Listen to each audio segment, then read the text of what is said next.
Chapter 1. The white dress was flowing in the warm breeze as I was running across the meadow. The wind, now and then, blew my hair around, making it covering my face so that I had to wipe it away again with my fingers. It was a sunny day in spring, and the first flowers had just opened their blooms. After a while I reached a large tree surrounded by soft, green moss around its root, and I sank down, out of breath. Sitting on the soft moss, leaning my back against the tree, butterflies were surrounding me while looking through the leaves into the deep blue sky. "Houston, we got a problem."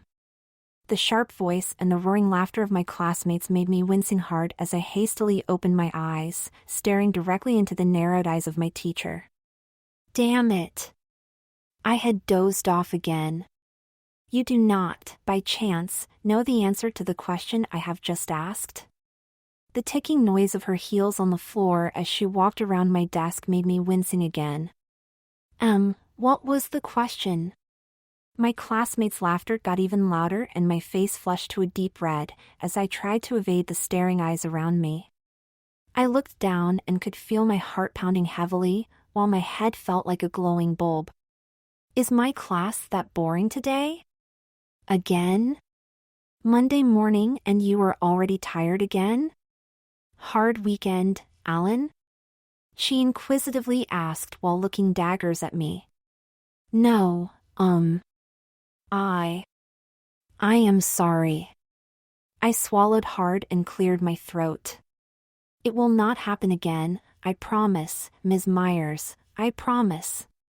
You will come to me after class, we need to talk, Alan. Why? Yes, Ms. Myers, of course. Melinda Myers sighed and looked down on me. Slowly I looked up again, turning my head a little to my right to face her, biting my lips, and feeling tears of embarrassment welling up. In a hurry I lifted my left arm, wiping them away with the sleeve of my sweater, hoping that no one had noticed.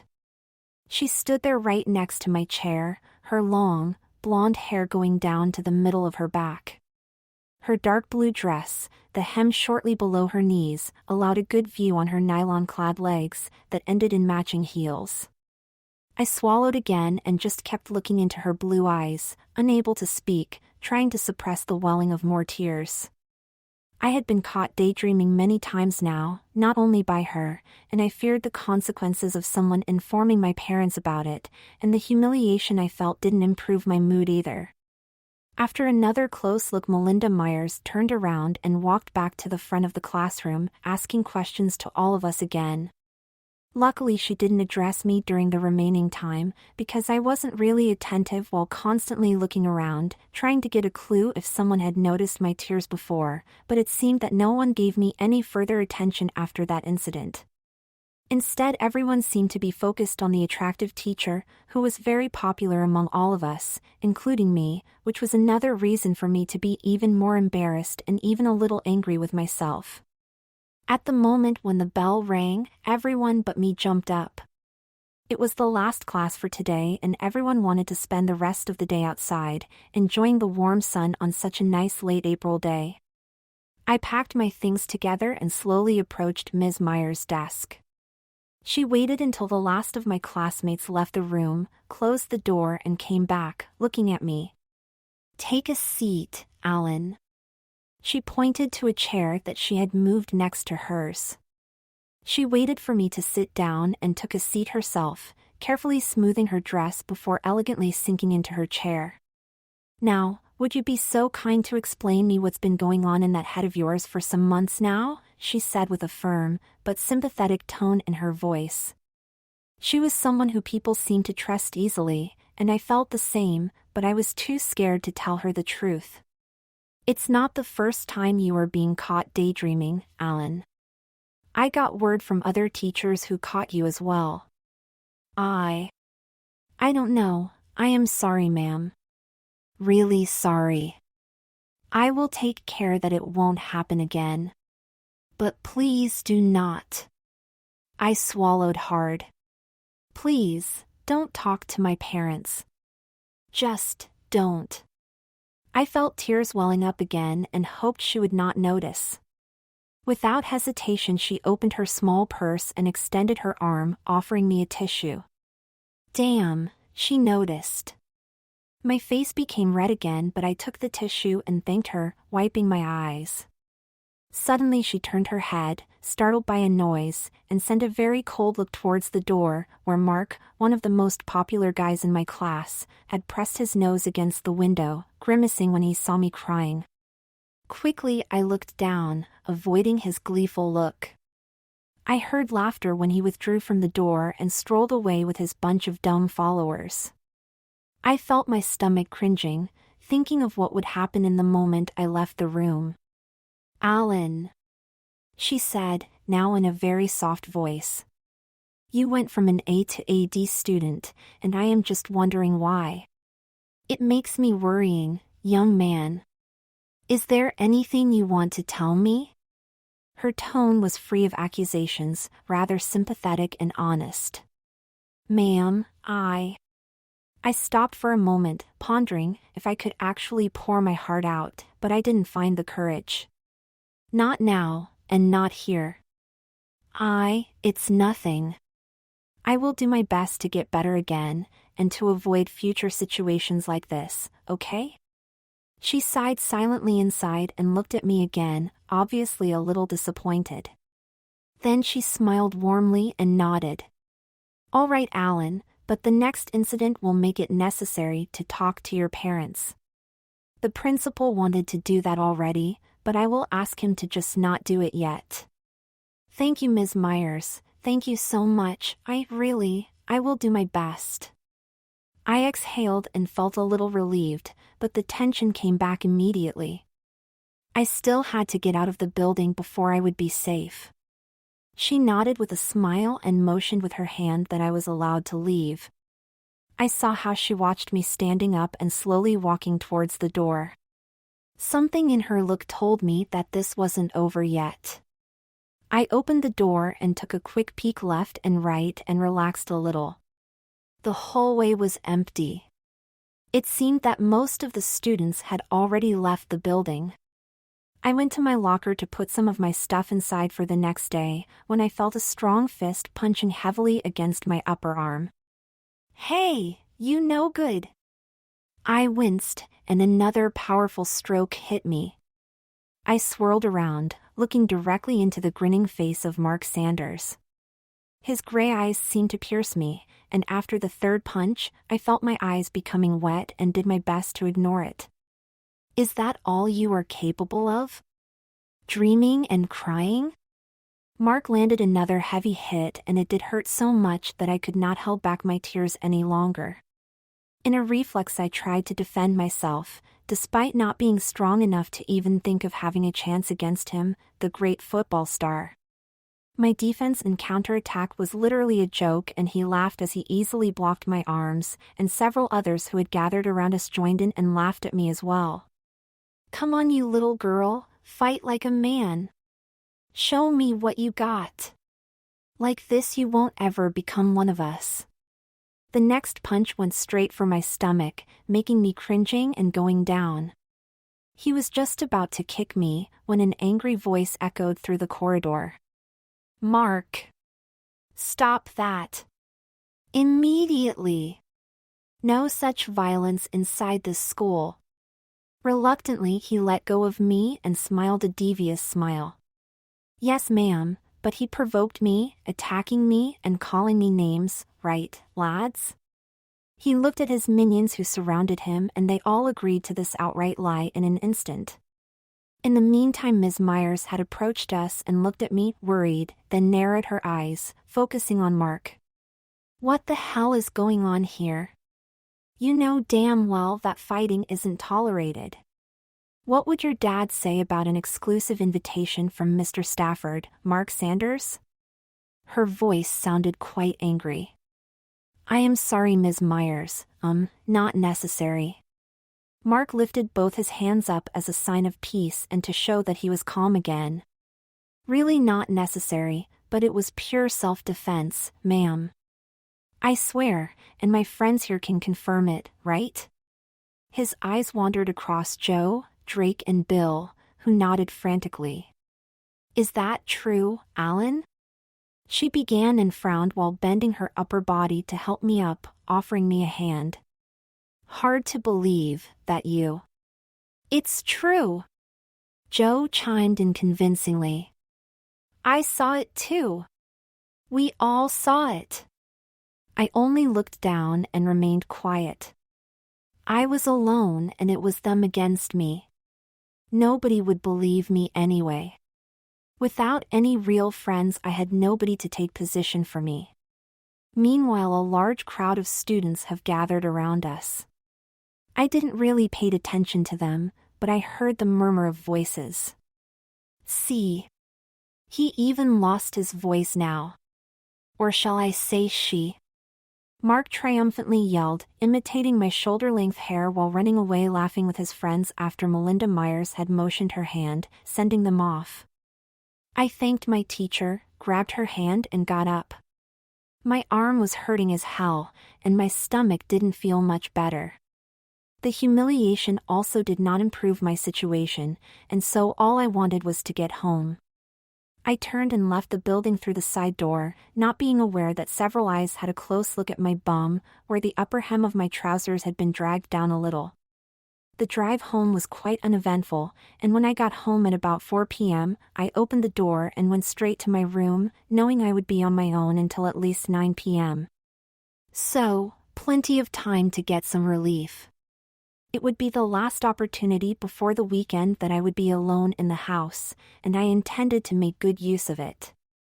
After throwing my school bag into a corner in my room, I pulled my sweater over my head and rubbed my upper arm, where Mark had hit me several times. There was a throbbing pain and I was sure my skin would show off a large bruise very soon. Like this you won't ever be one of us.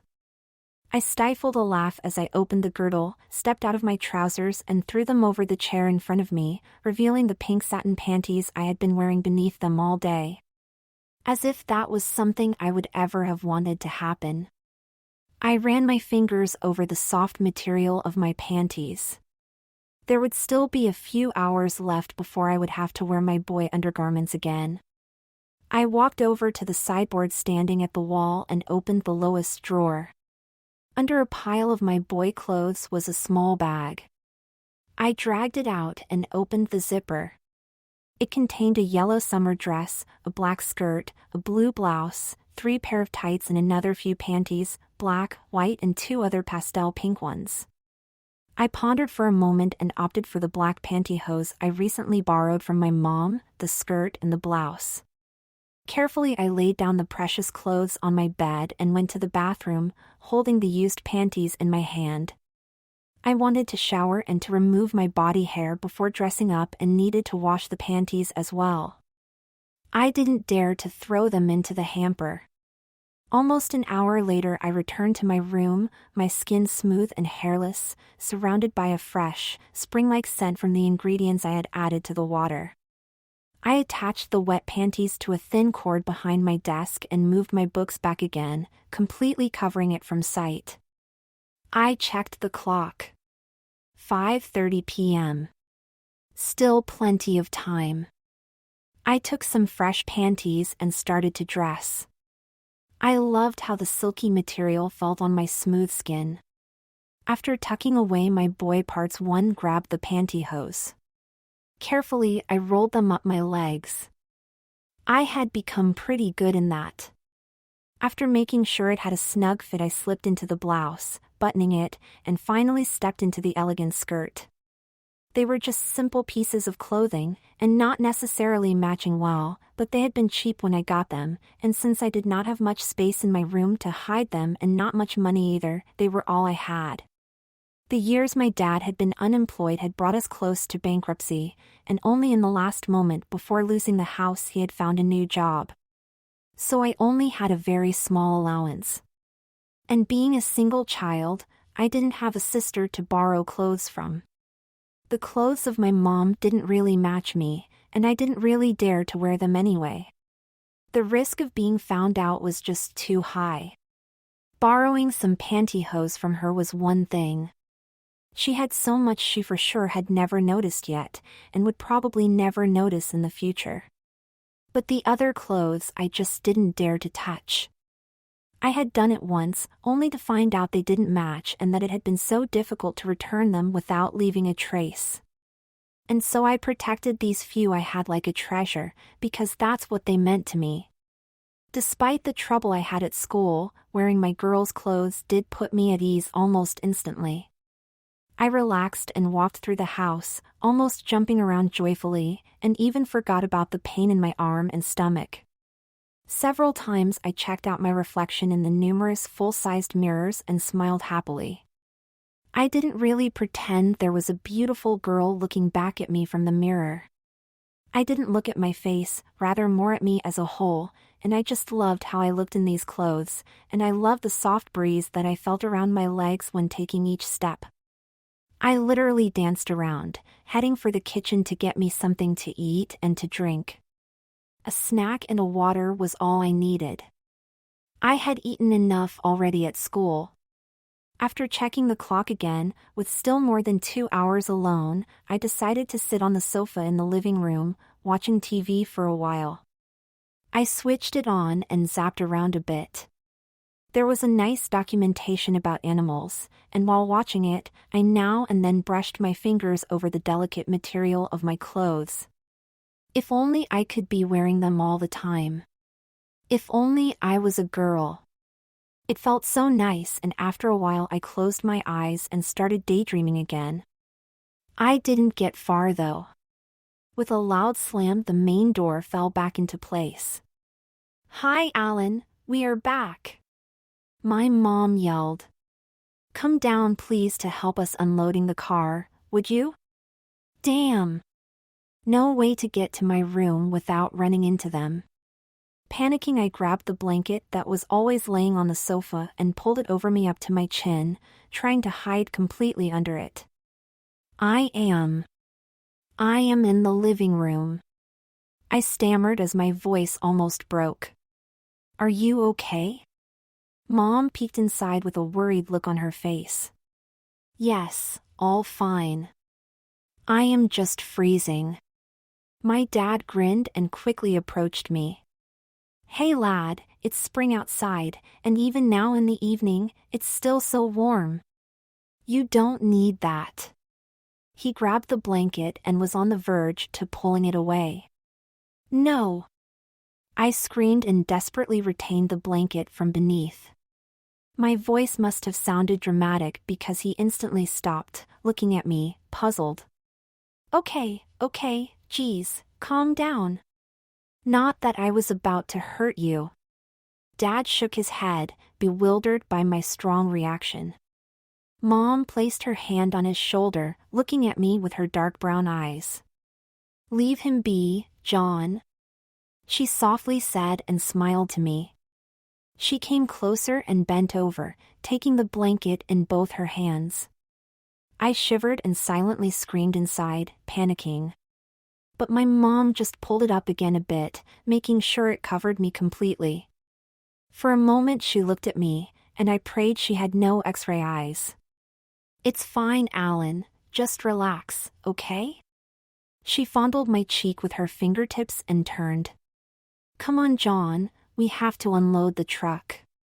Would you be so kind to help me?" As soon as I heard the door closing again, I jumped off the sofa and raced up to my room. My heart was beating like a drum, and I did what I could to undress as quickly as possible, without ruining the pantyhose. After carefully putting back the clothes to hide them away, I changed into my sports outfit and dashed back down again, back under the blanket. Not a moment too soon, because in the very moment I pulled it up, I heard them returning. I sighed in relief and wiped some sweat from my forehead. "Are you getting sick?" Mom sat down close to me on the sofa and laid her hand on my head. "You look so pale, as if you were scared to death even." "What's up, Alan?" "I am okay, Mom, I am just tired, is all." She didn't appear to me as if that convinced her, but luckily she didn't insist on questioning me any further. "Maybe you should go to bed early today then?" "Yes, Mom, that's what I will do." And what about exercising today like you said yesterday? Dad asked, a bit annoyed. It's about time you start doing that. I want you to be part of the new football team next season. Mark, the captain of the team, is looking for new players because some will leave the team, and his dad will be generously sponsoring all the equipment for all the players. That is your chance, Alan. I am not feeling well enough, Dad. I am sorry, and you know that I am not really int. Mom interrupted me. It's okay, dear, don't worry. There is more than enough time to start with that. Her head turned towards my dad, if at all. She sighed and focused on me again. Do you want something to eat or drink? No. I am fine, Mom. I already had something when I got home. Okay, dear, then off to bed with you. See you in the morning for breakfast. Sleep well, dear, and sweet dreams. Yes, Mom, thanks. I gave her a honestly thankful and relieved smile while standing up. When I pulled away the blanket, she frowned, but remained quiet. I hugged her and waved towards Dad. Night, Dad. I gave him a smile too, but it was obvious that I wanted to get past him quickly. He took his breath. Good night, Alan, but Tomor. Shoo. Mom silenced him and I continued heading to my room very quickly. I closed the door behind me and didn't even care to change my clothes again. I just fell onto the bed, pulled up the blanket and closed my eyes. Melinda Myers sat in her living room and poured some wine into a glass. Something was going on with Alan. He seemed so absent, depressed. It must have been such a long time ago since she saw him smiling. And then that scene in the hallway when he left. She was sure she saw him wearing panties. Panties. Even pink ones. She sipped the wine and visualized him. Alan's brown hair was about shoulder length, and he had beautiful dark brown eyes. She wondered if he was aware of that. He wasn't particularly athletic. He appeared rather slim and not that tall. Alan didn't look very girly, but on the other hand, not very manly either. How big was he? Probably not taller than 5'6", and compared to Mark his weight could not be more than 110 pounds, 120 pounds at best, whereas Mark had maybe about 170 pounds and was for sure larger than 6, and his face already featured a beard that Mark used to show off as a 3-day beard. Alan instead most likely didn't have to shave yet, and his voice was a bit higher pitched compared to the other guys who had already entered puberty, but that was something that didn't really stand out. His voice would be altered soon as well. All in all, probably an average guy. Or not. She couldn't get that scene in the hallway out of her mind. Why didn't Alan even defend himself when she asked him about what had happened? Why did he remain silent? Could it be that Mark had been right? That he caused the whole incident in attacking and mocking Mark? No. She discarded that option. That wasn't Alan's style. She made a mental note to find out more about him. Something didn't feel right, and she was determined to solve that puzzle. Good morning, sleepyhead. Time to get up. The knocking on my door and the soft voice of my mom dragged me out of my dreams. You are already a little late today, so get dressed quickly and come down for breakfast. I heard Mom walking down the stairs again and yawned. Was it already so late? I had slept like a log. If I had any dreams, I could not remember them. I chose to wear the panties under my trousers once again. They were still almost like new since I had worn them only for about 2 hours the previous evening. Ouch! My upper arm did still hurt a lot when I tried to lift them up to put on my undershirt. A look in the mirror confirmed my suspicion. A large bruise decorated my skin. It would be a lot bigger even within a few hours. I tried to ignore the pain and finish dressing, then went downstairs to meet Mom in the kitchen for breakfast. "Any interesting things going on at school, Alan?" Mom asked while fixing my breakfast. "At school?" "Oh no, Mom, you know, the usual crap." "The usual crap, yes. She sighed and came to the table carrying my breakfast. After placing it in front of me, she tenderly stroked my upper arm, which caused me to wince. Of course she noticed. She looked at me, frowning, but, to my relief, didn't say anything. "Will you start exercising today after school?" "You know, Dad." "I need to go, Mom. The bus will be here shortly." I had finished breakfast rather quickly and grabbed my stuff. "I know, sweetie. Have a great day and take care of yourself, okay?" She fondled my cheek and smiled. I could see the worry in her eyes, but there wasn't any time left to talk. I climbed into the bus, found an empty seat in the rear and looked through the stained glass, thinking of what this day would have in store for me. The drive was boring, and after dismounting, I managed to get into the school building quite unnoticed and went straight to my locker to fetch the things I would need today. Just when I was about to close it again, I got another heavy punch out of nowhere, and of course on the arm that was already hurting like hell. My head turned around and there stood Mark again, grinning deviously. I hardly managed to suppress my tears. His blows were just so hard. "Good morning, weakling." He laughed at me, tugging me at my hair. His minions Joe, Bill and Drake joined in. Of course they did. They followed Mark like his shadow. "It's way too long, your hair." "No surprise you are behaving more like a girl." Another hit and laughter from his friends made me gritting my teeth. "That must be so disappointing for your dad, but really, if you want to be part of the team, you have to be able to stand that." Or what do you think is happening on the pitch? We for sure aren't petting each other there. Another blow maybe? To make you getting used to that? He laughed at me again and leaned over to kiss Tanya, his girlfriend, who had just joined them, together with her friends Sharon, Deborah and Kimberly. The four were quite popular and Tanya for sure had to be proud being the girlfriend of the school's best football player, who in addition was, at least in the eyes of most of the girls, very handsome. "Hey!" Bill stabbed Mark with his fingertips. "Stafford not far away."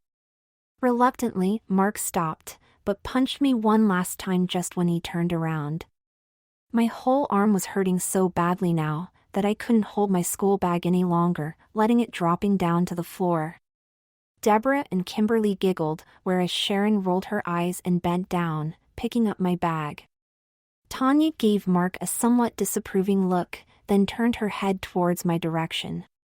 I returned the look hoping she wouldn't see the tears that had been welling up. For a moment, our eyes met. Tanya was a beautiful girl. Her long dark brown hair reached the mid of her back, and she had very soft features and a smile to die for. Her eyes were a mixture of brown and green. Physically she was athletic but slim, with the right curves at the right spots. Her girlfriends were equally beautiful though, just that Kimberly had blonde hair and blue eyes, and Deborah brunette hair and green eyes. All the four girls wore their school uniforms, consisting of a gray pleated skirt with a plaid pattern in various shades of gray, and a white blouse. The white shoes had low heels and all of them wore nude pantyhose. The mornings were still quite cool. I could have gazed at Tanya for ages, but it only lasted a few seconds, because Tanya got turned around when Mark took her hand, dragging her with him. As I watched all of them leaving for class, Sharon tenderly poked me and gave me my school bag with a gentle smile.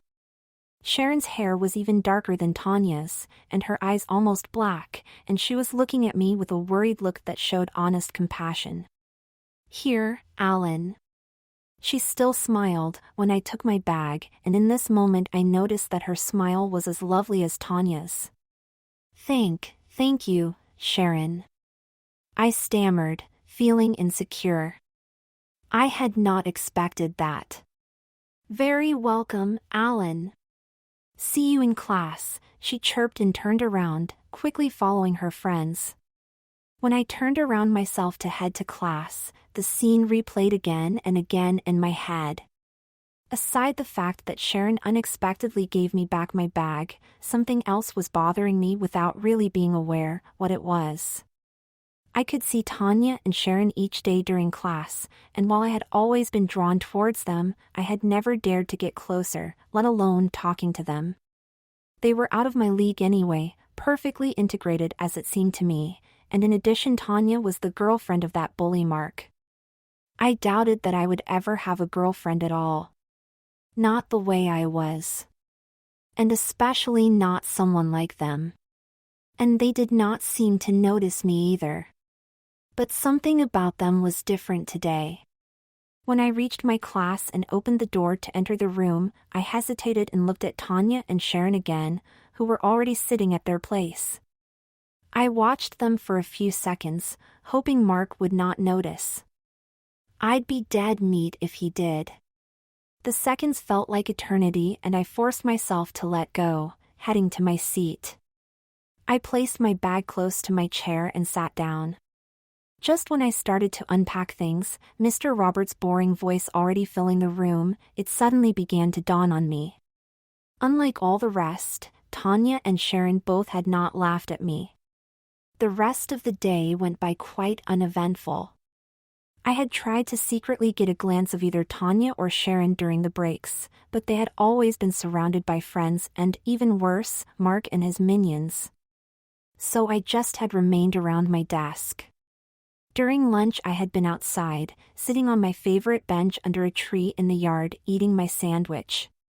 Sadly no trace of Sharon or Tanya, but I would not have known what to do or say anyway.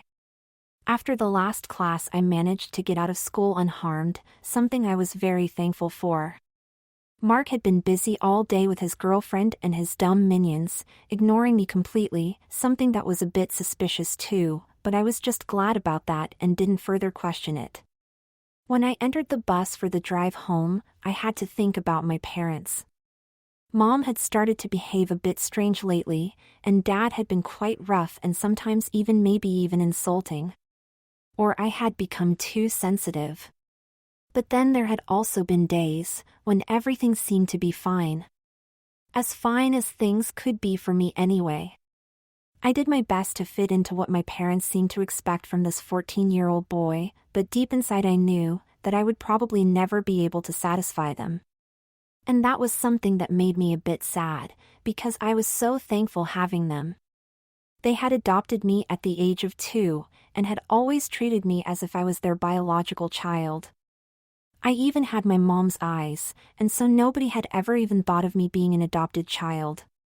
However, Dad's expectations about me, especially about joining the new football team that was about to be put together for the coming season, were way too high. My only tries at football had all been disastrous. Nobody had wanted me to be in their team, and when I had finally found a team, always being the last assigned player, if that team had lost, it had of course been my fault. I loved sports, but not football. I simply wasn't made for football.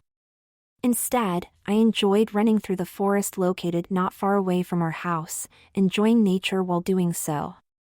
My dad considered that a waste of time, doing only running without additional exercising with weights to get a more muscular body that would be much better suited for playing football. I would have to make him understand that I would never want to play football. Mom was different in this regard. She had never pushed me into things I didn't want to do, but that was something my dad had always despised. He always said that a boy like me needed a firm hand to become a self-confident and successful male later. Oh, how much I hated that. Such a male was the last thing I ever wanted to become. But how could I ever prevent that from happening? Nevertheless, Mom had always treated me so nicely and we were very close. I trusted her completely, but I had not found the courage yet to talk to her about what bothered me most, and I wasn't sure if I would ever get that courage. The fear of disappointing and maybe losing just these two people who had included me in their family so heartily was just too big. The white dress was flowing in the warm summer breeze as I was once again running across the blooming meadow, another girl following me close up. And again we reached the large tree that was surrounded by that soft, green moss around its root. Butterflies and birds were surrounding us while we were once again sitting there, looking through the leaves into the deep blue sky, holding hands. In that moment, I was happy beyond words. Slam! The ruler hit my desk with brute force, making me flinching instantly. I blinked a few times and looked into the grim face of my teacher. "I've got enough of you now, Alan Carter." Mr. Roberts' usually boring voice sounded sharp and upset. "Sorry, Mr. Rob." I began, but he cut me off. "Enough of your apologies, young man. Damn it, you had enough warnings and also enough chances to improve it. Yet I caught you daydreaming again. What the hell is going on with you? Please, Mr. Roberts, please." "I will." My face turned red and I looked down, avoiding the stares of my classmates. Their laughter was already bad enough. Were Sharon and Tanya also laughing? I didn't dare to look. "You don't want to tell me? Fine. I am sure Mr. Stafford will be very eager to hear it from you then." He turned a little. "Everyone please start with your homework, while Alan and me will go for a walk now." He motioned his hand, prompting me to get up and follow him. I did what he said and jumped up, almost running after him, when he turned around and headed for the door with fast steps. The principal's office wasn't far away, and so we reached it within 2 minutes. Mr. Roberts knocked on the door. "Come in," a loud, dark voice was being heard from inside, and we stepped through the door. I was first, and Mr. Roberts followed and closed the door behind us. "Sit down, Alan." Theodore Stafford, the principal of the school, requested me to sit down right in front of his desk. I did as he said, and felt like a culprit as I sank into the large chair, looking at him. His gray hair and the glasses he was sometimes wearing gave him a slightly grim look, and even Mark usually showed some respect. He had, however, a reputation of being firm, but fair. "Alan," he began, and his voice softened a little. "I can guess why you are here today with Mr. Roberts. In fact, I had expected you earlier. Oh, Alan, once you were such a great student. But your performance has become really bad, even across all classes. Alan, what's going on with you?" "I am sorry, Mr. Stafford, it's nothing, really. I am sure that soon my performance will become better and..." "Something is wrong, Alan. It's not only me who can easily notice that. Your teachers, and I mean all of them, have confirmed it to me multiple times now. You have to tell me what the problem is, Alan, or we have to inform your parents and try to figure it out together with them." I paled and swallowed hard. "My parents? Please no, Mr. Stafford, please, my dad will." I paused and looked down. "Then tell me what's wrong, Alan." He paused for a moment, his eyes seemed to pierce me. "Listen, Alan, I cannot allow you to risk your graduation, young man. It's your first year here with us, and you started as an A student, and now you are a D. If you are already struggling in your first year, what do you think will happen later on?" I can't, Mr. Stafford. It's nothing, I just can't." Tears were welling up in my eyes and I looked down, wiping them with the sleeve of my sweater. Theodore Stafford looked at me for a while, then took a deep breath. "It's Wednesday today, and I want you to think about it for the rest of the week and over the weekend. And by Monday, I want you to tell me, or I will call your parents, and we will discuss this together. Is that understood? Why, yes, Mr. Stafford, thank you. I gulped again. May I stand up now? Yes, Alan. Use the time wisely and think about it. I will leave it at that for the moment, but there will have to be disciplinary measures if I will not hear a good explanation next Monday. Yes. Mr. Stafford, and thank you. I stammered as I stood up and followed Mr. Roberts out of Mr. Stafford's office. Again, it took only about 2 minutes when we arrived at the door to our classroom. Mr. Roberts opened it and we moved inside.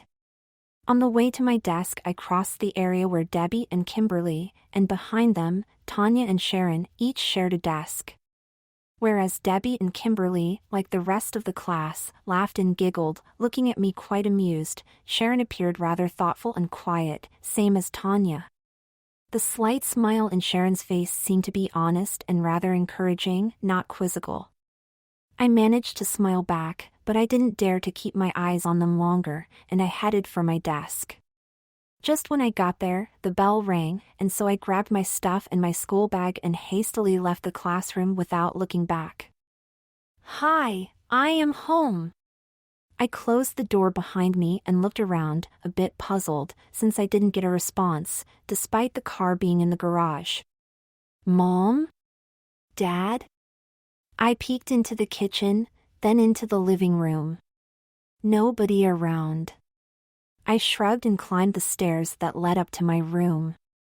I opened the door and threw my bag onto the bed, then went downstairs again to look for my parents. I found them behind the house on the veranda, sitting around the table, discussing.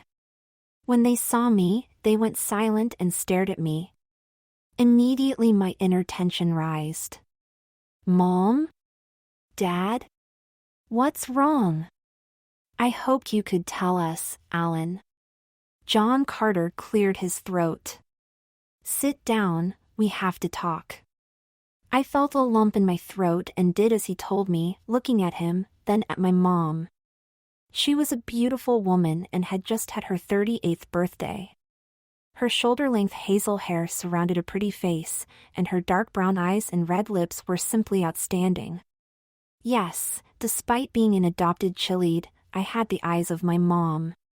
She was a little overweight, but not very much. You could still say, she was a beauty. My dad looked pretty handsome as well. At least in my eyes he did. His once black hair showed some gray strands already, but it didn't disturb. It rather went very well with his dark gray eyes.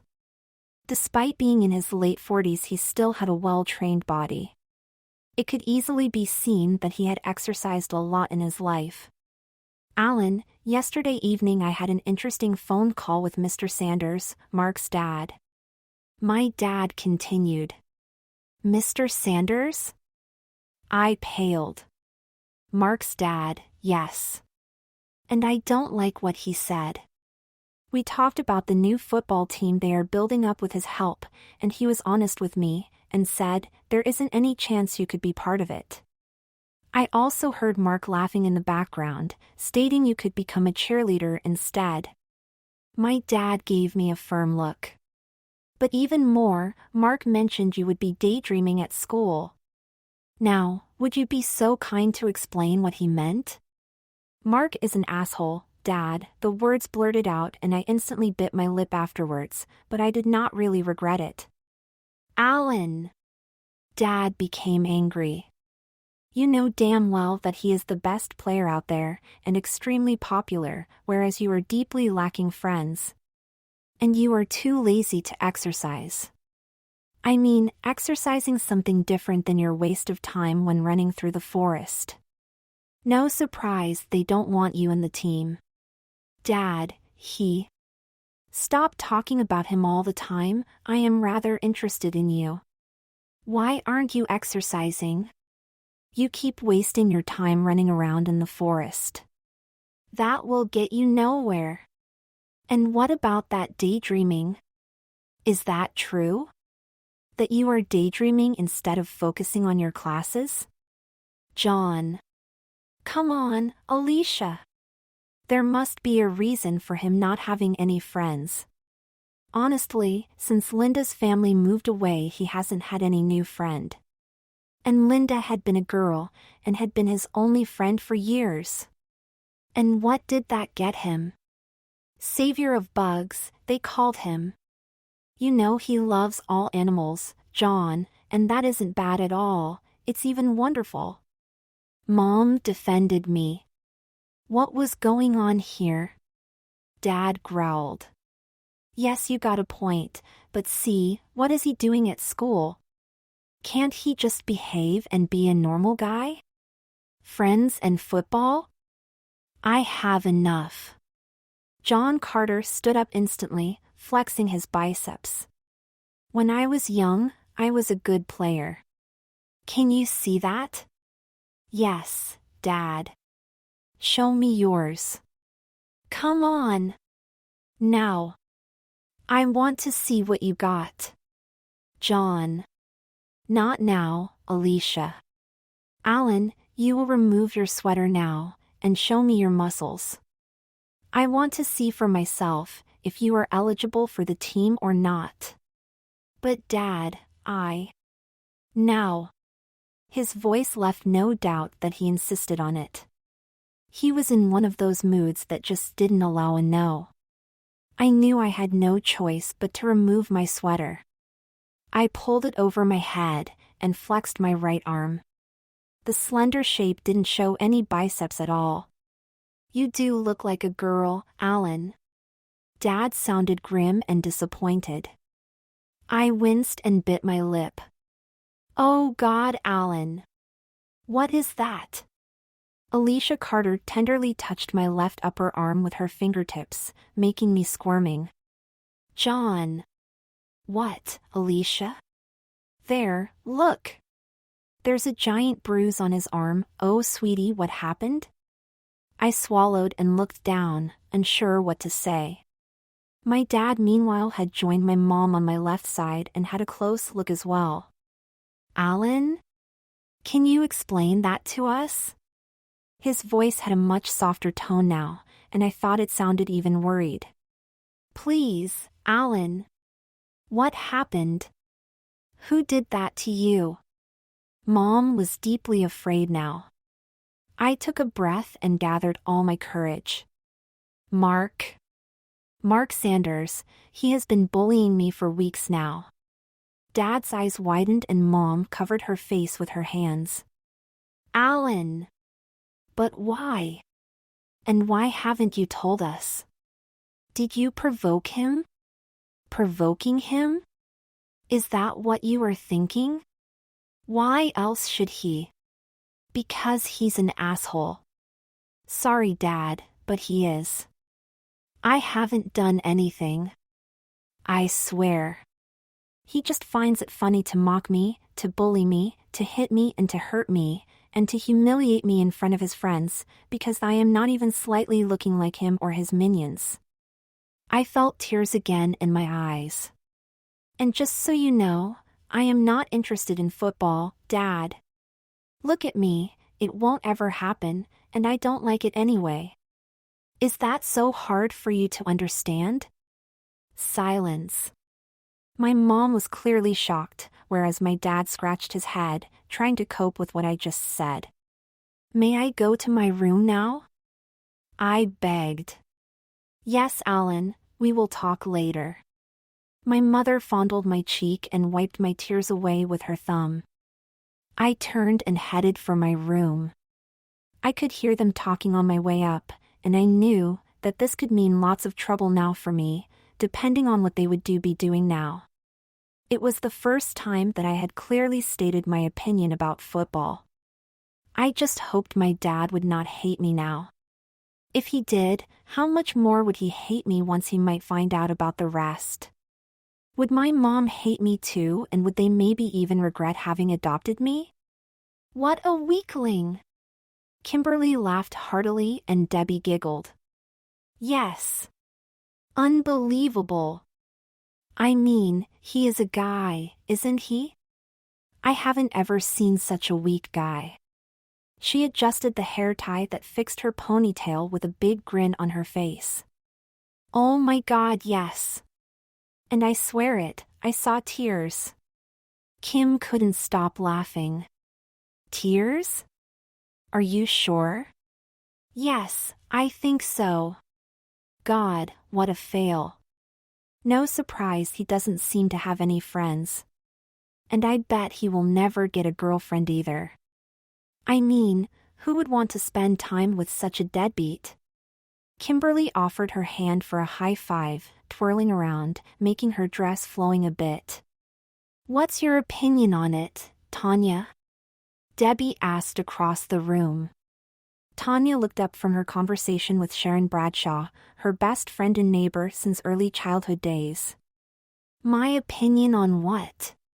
Your opinion on that weakling Alan, Tanya. You are so quiet today. What's up? Kim and Debbie went to the other side of the room, where Tanya and Sharon were lounging on the old comfy sofa, one of their favorite spots in this popular youth center, where they often spent time together after school. It's not right. She began. I mean, what's the point? Oh, come on, not you as well, Tanya. Kimberly gave Sharon a disfavoring look and Tanya frowned. Isn't it already enough that Sharon here played the Good Samaritan fetching Alan's bag? Sharon only stared at her, visibly annoyed. Why are you defending him, Tanya? Are you nuts? Kim laughed again and Debbie chimed in. Did he bewitch you? Come to your senses, Tanya. We are talking about Alan. Alan Carter, the lame duck. Tanya briefly smiled, but it was a false smile, and it quickly faded again. I don't know, something's not right. What do you mean, not right? Didn't you notice? I swear he. Tanya paused as Sharon laid her hand on Tanya's shoulder. What? Kim and Debbie both looked quite confused, facing Tanya and Sharon. Nothing, it's nothing. But it's not right, treating him like that. I mean, what do we gain? Does it make us feel better making him suffer like that? Even hurting him physically? It's not right. What do my ears hear? The strong voice of Mark Sanders made Tanya wincing a little. He approached her and kissed her. She returned the kiss a bit reluctantly, something that didn't go unnoticed. What? Is my girlfriend suddenly on the side of that fag? Stop that, Mark, I am sure he isn't gay. He. How else could you describe him then? And why are you suddenly defending that lousy daydreamer? You are my girlfriend. My girlfriend, got it? I expect you to be loyal, Tanya. Yes, Mark. Tanya gave him a kiss while Sharon rolled her eyes and Mark triumphantly turned and joined his friends again, to give it another shot at the billiard table. Of course he wanted his third victory in a row. Are you crazy, Tanya? Debbie joined Tanya on the sofa, while Kimberly took the chance and followed Mark to the billiard table, visibly adoring him for his strength and handsomeness. Why, Deb? Tanya looked puzzled. Mark? Hello? Debbie looked aghast. Tanya, you openly answered him back, and not only that, even more because of that loser Alan. What's going on with you? Go on like this, and you are risking your relationship. Damn it, Sharon, say something. I am out, Deb, you know I can't stand him, sorry. I won't for sure defend him and his actions. Sharon snuffled, then smiled to Tanya in my eyes. Mark is an asshole. Sorry, Tanya. God knows you are my best friend, but he is. My relationship, yes. Tanya looked at Sharon and returned the smile. She knew about Sharon's opinion on Mark, and that had never caused any trouble among the two close friends. Tanya sounded thoughtful. I am calling it a day, Deb. She looked back, seeing Mark being busy boasting about his last shot, and stood up. If he will be asking for me, tell him I am not feeling well and had to leave, okay? Debbie's eyes widened. You are leaving without saying goodbye. Shoo. Tanya looked over to Mark, but he didn't hear anything, at least he didn't show it. Yes. I can't stand him right now, Deb. I am sorry. Please distract him so that I can slip out unnoticed. Tanya hugged Deborah and hurried towards the exit, Sharon following her. Debbie went over to the billiard table, engaging Mark in a conversation. He didn't see Tanya leaving. Is she nuts? What the hell was she thinking? Mark was furious. He threw away the billiard cue, almost hitting Joe's head. Who does she think she is? Joe tried to calm him down. Mark, please, she said she wasn't feeling well if I understood it correctly, right, Debbie? Yes, that's what she said. Debbie shrugged. I am sure she... Damn it! That is nonsense, and you know it. It's because of that fag. Didn't you notice her disapproving? Yes, of course, but... She isn't worthy. Kimberly laid her hand on Mark's shoulder and looked at him. She isn't worthy of your love, Mark. Mark Sanders frowned and returned the look. What do you mean? She is your friend, isn't she? Why would you say something like that about her? Kimberly tilted her head. See, Mark, she kind of stabbed you in the back even. And now she just left without saying goodbye. I mean, is that what a loyal, thankful girlfriend would do? Joe and Drake both looked at Kimberly, surprised, but then nodded. Yes. Drake began to speak. I think Kim is even right. You could, maybe, teach her a lesson. Kim blurted out, making sheep's eyes at Mark. Think about it, her voice was sweet as honey and her fingertips ran over Mark's huge biceps. Mark was confused. Damn it! Damn it! He took a deep breath and exhale, then forced himself to calm down. Tanya had left without talking to him again, even without saying goodbye, and he was extremely hurt. But what exactly got hurt? His heart or his pride? As an answer, he pulled Kim in and kissed her on her lips. It was a deep, long kiss, and not only Joe and Drake looked aghast at first, before they finally smiled again. It was Mark's decision who he kissed, and they would not even try to judge him. You are right, a lesson she will have to learn. She can't do that to me without consequences. And that fag as well. He will soon curse the day he was born, I swear. Mark laughed and kissed Kim again. Somehow he loved the taste of Kim's lips. Debbie looked away and shook her head when she witnessed the kisses.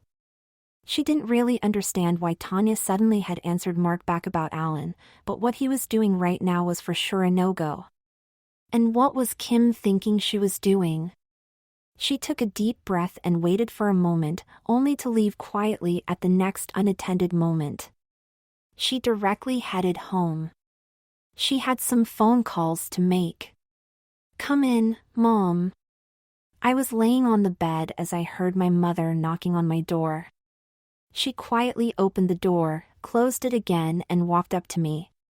She sat beside me and started to stroke my hair. Oh, sweetie, what's all that going on with you?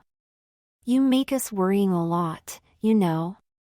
Her soft voice calmed me down as it always did, and I took a deep breath. Mom, I felt tears running down my cheek and lifted my upper body, leaning into my mom, crying. She wrapped her arms around me and pulled me in, making my head resting on her chest. My tears stained her blouse, but she didn't care about that. She just held me there and fondled my back while waiting for me to speak. I so desperately wanted to tell her about me. About how I felt. I knew I could trust her, but I was scared she could maybe reject me after hearing about the true origin of my problems. I had heard it so often and read it on websites that people like me got rejected even by their own families. I could not and didn't want to risk that in that moment. Mom. I need, just hold me please. Yes, dear. She squeezed me and looked at me. I am here to help you, you know that, right? And that you can talk to me about anything, you know that too? I returned the look and wiped the tears from my eyes. Yes, Mom, I know, but I am scared. Scared? Why, Alan? Scared of Mark? Alicia Carter frowned and deeply looked into my eyes. Yes, no. It's not only about Mark. He is an asshole, yes, but I am not really that scared of him. I just refuse to fight him, Mom. I would not stand a chance anyway, so I just let him do his thing, but the pain is terrible. His thing? Sweetie, he is beating you. You have to defend yourself. You cannot let him do all this to you without resistance, dear. He will never stop if you. Mom, if I would strike back, he would beat me to a pulp. I am sure he is just waiting for that opportunity to justify that. I would only attack him to defend a friend or so, and would fail anyway, but here it's only me, so. Only you? Alan! You are important. I am worried about you, my love. You do not deserve that, nobody does, actually. We should inform the principal. Mr. Stafford? No, please no, Mom. In the moment I would leave school, I would be dead. Mr. Stafford is able to protect me in school, but after school when we leave the area, it's him against me again. It would make things only worse, Mom. Alicia Carter pondered for a moment, then nodded in agreement. You are right, Alan. It would probably not help you much. But if it is not only about Mark, and we have to find a solution for that, what else is bothering you so much? Please tell me. I can't help you if you refuse to talk to me. Mom, not yet, okay? I need to think about it, and how to tell you, and Dad, he will hate me. He hates me anyway now, after. Your dad will never hate you, Alan Carter. Stop even thinking of that. Mom sounded a bit wrought up. Why on earth would you even think that, dear? Mom, you know him. He is already annoyed that I will never be part of the football team. He so wants me to do that, but look at me, I am not made for football. And I don't like it even. Yes, Alan, I know. Don't worry about it. He has always wanted you to be like him, you know, you are his son. I winced and nodded slightly. Yes, Mom, I am his, but give me a little time please. I promise I will tell you, but I need some time, Mom. Okay, my dear. One last thing. Yes? That daydreaming Dad mentioned, what is it? Is it true? Mom. Tell me, Alan, is that true, and if yes, what's behind it? I squirmed a bit, then nodded with a sigh. I am thinking a lot these days, I have to, and sometimes, my thoughts are drifting away, you know, and... During your classes? Yes, Mom. My mother didn't answer immediately, she rather looked at me for a while, then gave me a warm smile and kissed my forehead. I am waiting, my dear, for you to tell me. But please, Don't wait for too long. And don't worry about Dad, okay? Let me take care of him. I thankfully squeezed her tightly and she could feel my relief, despite there were still some things left open. After Mom had left my room, I started to undress the dreaded school uniform. I didn't hate it because it was a school uniform. I hated it because it was a uniform for boys. I stood there in my pink panties and took a deep breath before undressing them as well. I needed to wash them, so they would be clean again. I had only 3 of them and I took great care of that. I wrapped a towel around my lower body and went to the bathroom to take a shower and to wash my panties. It was late already, about 10 p.m., but I wanted to do it before going to sleep. After hopping into the shower, I applied my washing lotion and let it acting on my skin for a few minutes, before using the warm water to rinse it all off. After the shower, I used a lotion to moisten my skin and make it smell nicely. I felt a lot better after that. Washing the panties in the sink was an affair of a few minutes only, and so very soon I went back to my room, where I needed to hang the panties on that cord again to let them dry, exchanging them with the dry ones. Just when I moved my books to the front, revealing the cord, I found it empty. I frowned. I could swear the other pair of panties must have still be on the cord, but of course I wasn't sure. Nothing looked as if it would have been touched, all the books perfectly placed as I had left them. I shook my head and attached the panties to the cord, carefully covering the cord again with my books. Then I opened the dresser to check on my clothes. I dragged the bag out and opened the zipper. Everything was still in place. I let out a sigh of relief and wanted to close the zipper again, before suddenly pausing. I could feel the heat rising in my head and a familiar lump in my throat. Something was wrong. There were the tights, and also the panties, the skirt, the blouse, the dress, they were all there, all perfectly in place. Too perfect. A closer look made me shiver inside. Someone had ironed and folded them. Breakfast is ready, sweetie. Mom's soft voice dragged me out of my sleep. Come on down, Alan, it's late again. Didn't you hear your alarm? Mom's hand stroked my head and I noticed her sitting on the bed.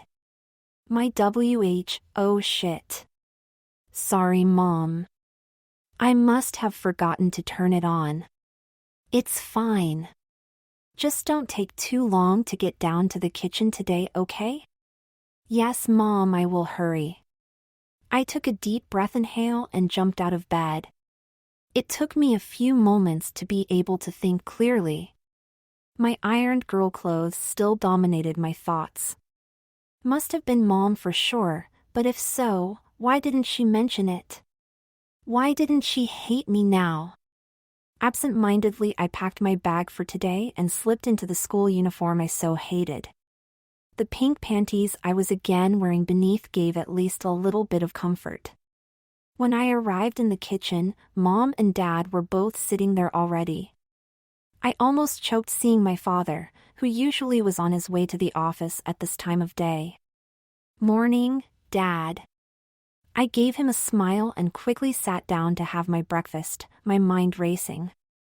Morning, Alan. He replied and continued reading the newspaper again, not particularly paying attention to me, which I found suspicious. Why are you still here, Dad? I mean... Oh, there are some important things I need to get done this morning, Alan, and I will go to the office later then. That's why I will be home late tonight. Ah. I smiled at both and finished breakfast quickly, not really sure if this was good or bad. Well, I need to run, the bus will be here shortly. Bye, Mom, bye, Dad, see you after school then. I jumped up, grabbed my bag and left the house. Nothing spectacular happened during the drive to school, that usually lasted about 40 minutes. I was just about to climb the stairs leading to the main entrance when I felt a tender touch on my left arm. Alan, wait a moment please. Instantly I stopped, startled by that touch and the girly voice talking to me, and turned my head, directly looking into a pair of blue eyes. Kimberly? What? I need to talk to you, Alan. Talking to me? But why, Kim? I mean, I don't, mind you talking to me, but... I bit my lip, annoyed of myself for not being able to get out a clear sentence anymore. Listen, Alan. Tanya and Sharon want to talk to you after school. Tanya cannot talk to you here because Mark is always around her. She smiled sweetly and tilted her head. My mom will drive us to Tanya's home, and afterwards someone will drive you home. Do you think that's possible for you to do? I frowned, not really believing what Kimberly was telling me. But then I nodded.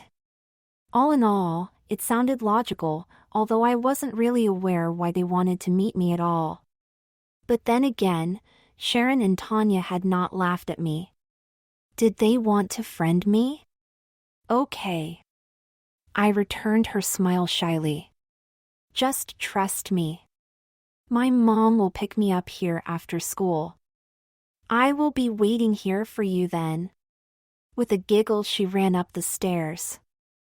I took a deep breath and scratched my head. This was such a strange situation. Behind me, I could see Tanya and Sharon advancing towards the stairs. I wondered if I should talk to them about this, but also remembered what Kim had said about Mark, who for sure wasn't far away, and so I just acted as if nothing had happened. I sauntered to my classroom and could not wait for this day to pass by. As I suspected, I didn't get a chance to talk to Sharon or Tanya. Sharon was always close to Tanya, and Mark, or one of his gang, was always somewhere near Tanya.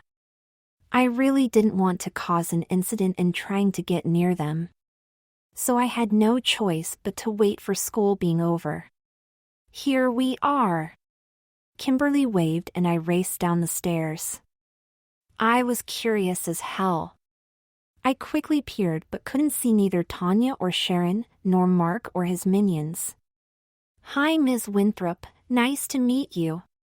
I smiled at her. Hello, Alan it is, right? She returned the smile and after a friendly shake hands we headed for the car. Yes, Mom, Alan. Kim rolled her eyes and opened the back door. I told you he wanted to visit Tanya, didn't I? Oh, and did you call your parents, Alan, so that they know that you will be home later? I nodded. Yes, I did during the lunch break. They were not at home, but I left a message. It should be fine. They might even pick me up in the evening then, I guess. Great. Hop in, and let's go. Kimberly waited for me to get in, closed the door and took a seat herself in the front of the car. Mom, please drive us to Tanya's home, you know where that is, right? Kim's mom laughed. You are acting as if I had not brought you there already more often than I can count. Oh, and Mom? On our way there, please stop at Stacy's for a moment, Mom. I need something. Again? We went there yesterday. Sure, but I forgot something important. Girls. She laughed again. Do you have a sister, Alan? If so, then you might know. Alan shook his head. No, ma'am, I am a single child. Ah, I see. Well, it for sure has its advantages. Right, my dear? Kimberly is a single child as well. I had to smile and looked out of the window during the drive. We were heading to the other side of town. The stop at Stacy's took us about 15 minutes. Finally, we got to the area where the Evans family lived, but close to their house we had to stop. From this direction the road was closed due to some roadworks. Oh damn. Kim's mom said. We have to drive around the block and enter the road from the other side to get to their house. No, it's perfect here, Mom, I mean. Kim cleared her throat. Only 200 yards down the road, we can walk from here, right, Alan? Of course, sure thing.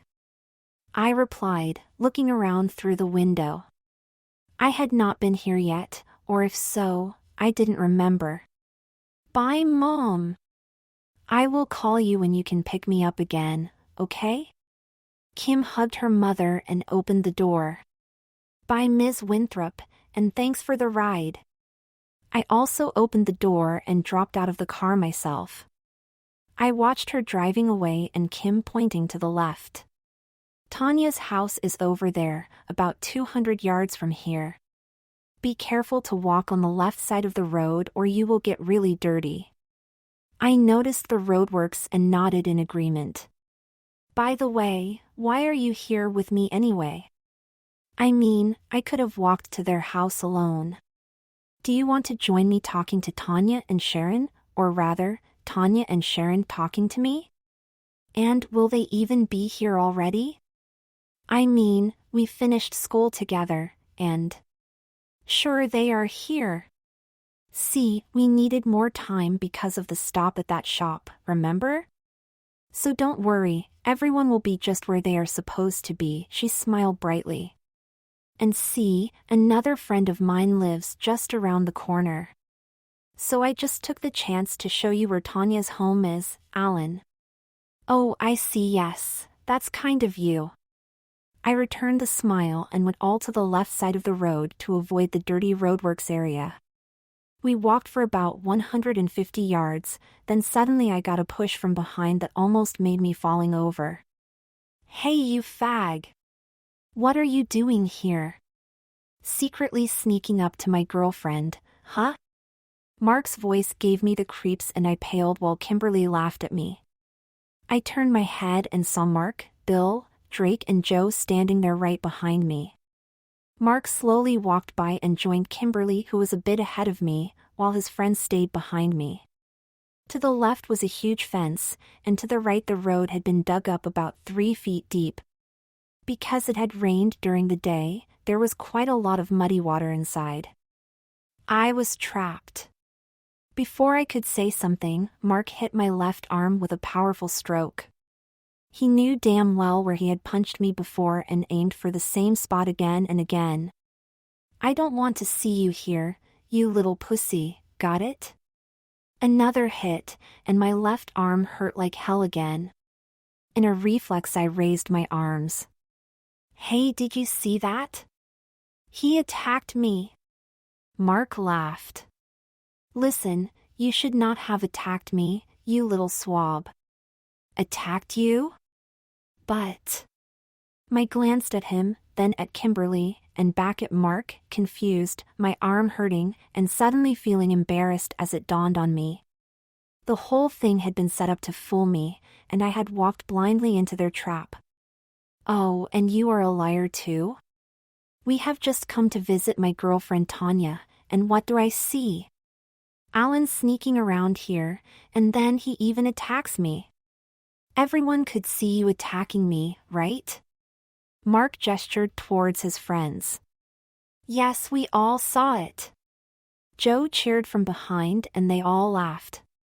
I bit my lip and decided to remain quiet. What else could I do against all of them? Mark? Kim? And Joe and what? Alan? What is going on here? What are you all doing here? Sharon, come. I could hear Tanya's voice from behind and looked around. I could see Tanya approaching and Sharon just coming around the corner. Alan here. Mark pointed into my direction. He attacked me. We are just teaching him a lesson to stay away from me in the future, and also from you. He is not welcome here. What? That's not true. I was starting to fly into a rage over all these lies. Kim said to me, Tanya and Sharon would want to meet me after school and... I glanced at Tanya, who had come closer now, followed by her friend Sharon, then at Mark and Kimberly. Tell them, Kim, you. But Alan. Kim cut me off and giggled. Why should Tanya and Sharon wanted to see you? Have you been daydreaming again? Wasn't it rather you who begged me to bring you here? Her voice was covered in sugar. No, it wasn't me because I would have never. I paused, looking at Tanya, who stood there and gave me a puzzled look. Sharon had joined her in the meantime and narrowed her eyes, openly disapproving what was going on here. You are such a coward, Alan. Geez. Kim snorted and leaned against Mark's strong body. You are the cowards, all of you. Sharon chimed in. Does that look heroic? 5 against 1? Just when I turned my head to Mark and Kim again, someone pushed me from behind, and I stumbled and fell directly into Mark. I tried to avoid any contact, but I was totally unbalanced, and so I crashed into him and grabbed his chest to get a hold. Get off, he hissed and punched his fist into my stomach, then threw me down into the muddy excavation. I felt a hard flap at my shoulder and found myself lying in the dirty water. Mark, Kimberly, and his other friends stood at the edge of the sidewalk and laughed. The pain shot through my body, driving tears into my eyes as I looked up. Tanya and Sharon shook their heads in disbelief. I am truly ashamed of you, Mark Sanders. Sharon disgorged contemptuously. Tanya nodded in agreement. We're through. I have finished with you. Go and look for a different girlfriend, because I am no longer yours. Both stared at Kimberly. And you? Tanya shook her head again. Such a devious lie from you? I am shocked, Kim. Seems you want him for yourself, huh? You have my blessings. Take him and get out of my sight. Kimberly shrugged. It's as we told you, he wanted to come and he attacked us. We only defended ourselves. What's wrong with that? Be gone, all of you. Tanya was furious now. I guess I'll call my dad. Sharon added. Let's split. Mark grinned and they all strolled away, laughing and making fun of me. Hi Debbie, it's me, Kim. Oh dear, such a pity you didn't join us after school. You missed the most fun I had for months. Photos? Oh yes of. Their voices faded as they turned right at the end of the road. I took a breath and rolled over, slowly getting up on my feet. On the edge of the walkway were Tanya and Sharon, still shocked. I waded through the muddy water and reached the edge where the girls were standing. Without hesitation, both offered their hands to me and pulled, helping me to climb out of that pit. My clothes were soaking wet and muddy, even my hair and my face were covered with mud. At least they cannot see my tears. I thought, gazing at the two girls. I need to get home. I murmured and shivered while trying to clean myself a little bit. It was quite a cool, cloudy and windy day, and standing here in my soaking wet clothes painfully reminded me of that. You are going nowhere. Tanya began, but Sharon interrupted her. Alan, you are bleeding. Bleeding? Where? I frowned and checked myself. There, your shoulder. Sharon looked closely at me. Tanya checked it out and nodded. Yes, Sharon is right. God. Such assholes. A closer look at my shoulder confirmed it to me. Blood was slowly seeping through the sweater. Damn. I need to. All you need now is help, Alan. Tanya softly whispered, and without further ado she took my hand. Please not, you will get filthy. For an answer, she held my hand even more firmly and almost dragged me behind her. We are going to our house, it's right over there. You need a bath, and we need to clean and bandage that wound, and you need dry clothes too. I blushed and could feel my stomach cramping. New clothes! Oh dear, my panties! I paled and shuddered some more, partly from the cold, and partly from the thought of having to undress and change clothes in Tanya's home. Not even a minute later we stood at the entrance of Tanya's home. Mom, we're back. Tanya cheered after opening the door. I hesitated on the doorstep, not wanting to soil their home. Tanya noticed and dragged me inside, and as a support, Sharon gently pushed from behind. Hi, girls! I heard a voice answering, and a moment later a beautiful, friendly-looking woman appeared. Oh, you are 3, so who? Jesus! Tanya's mother covered her face with her hands. What in all the world happened to you, dear? She looked me up and down and shook her head. You are Alan Carter, if I remember correctly? Yes, Miss Evans, hell. Mom, he is bleeding. Tanya interrupted me, pointing to my shoulder. And he needs a bath and dry clothes. He wanted to go home, but I didn't allow him to. Not like this. Tanya released my hand and smiled at her mother, hugging her. Good girl, you did so right. Miss Evans returned the smile while hugging Tanya, then she focused on me again, pondering.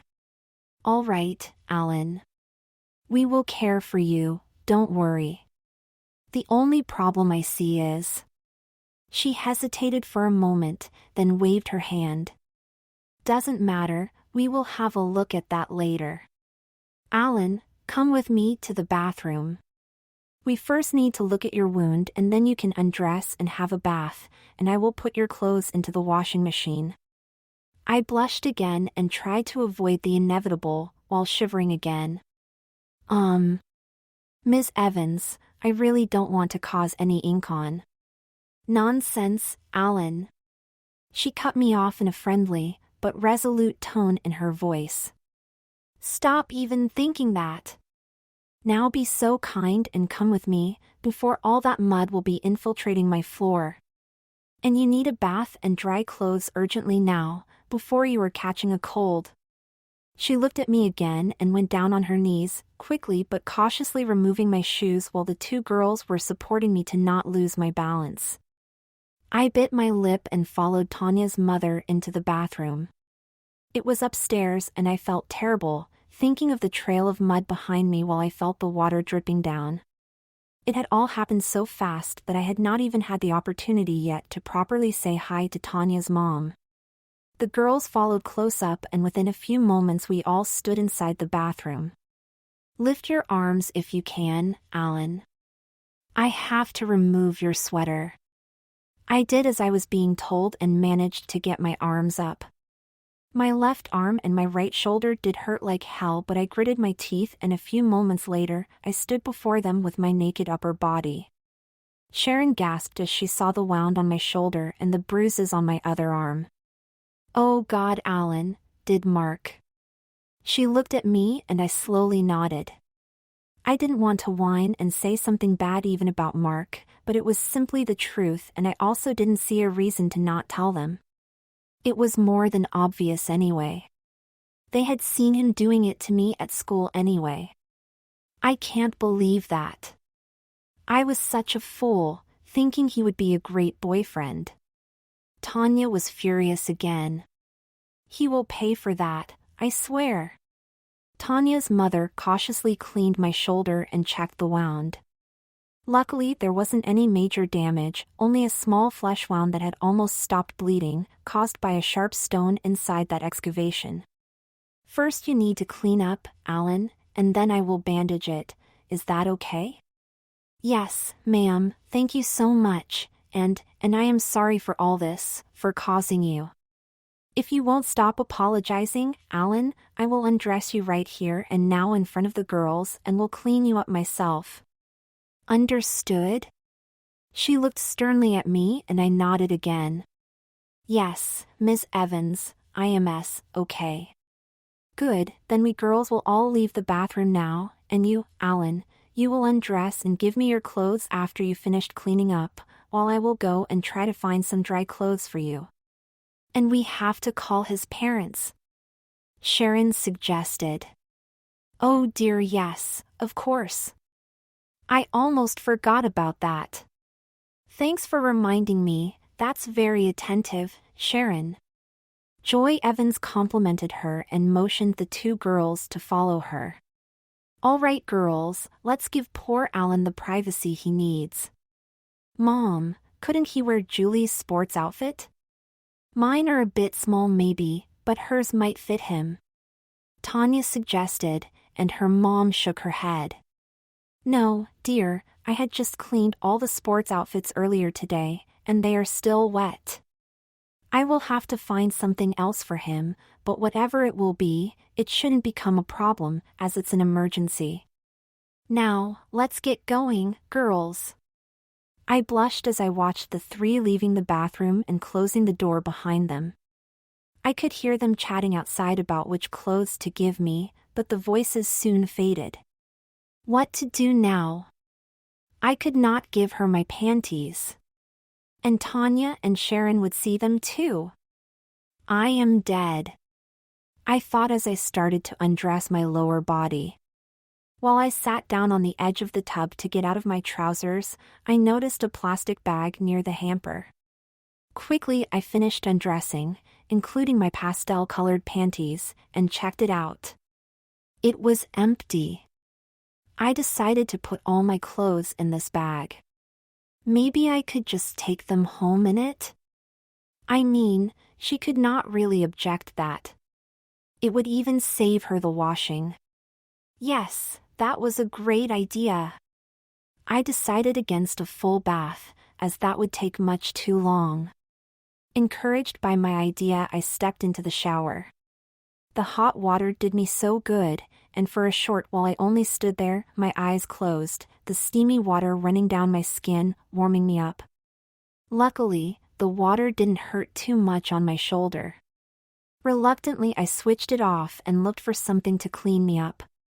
Several bottles stood in the corner of the shower. I browsed them briefly, unsure which one to use.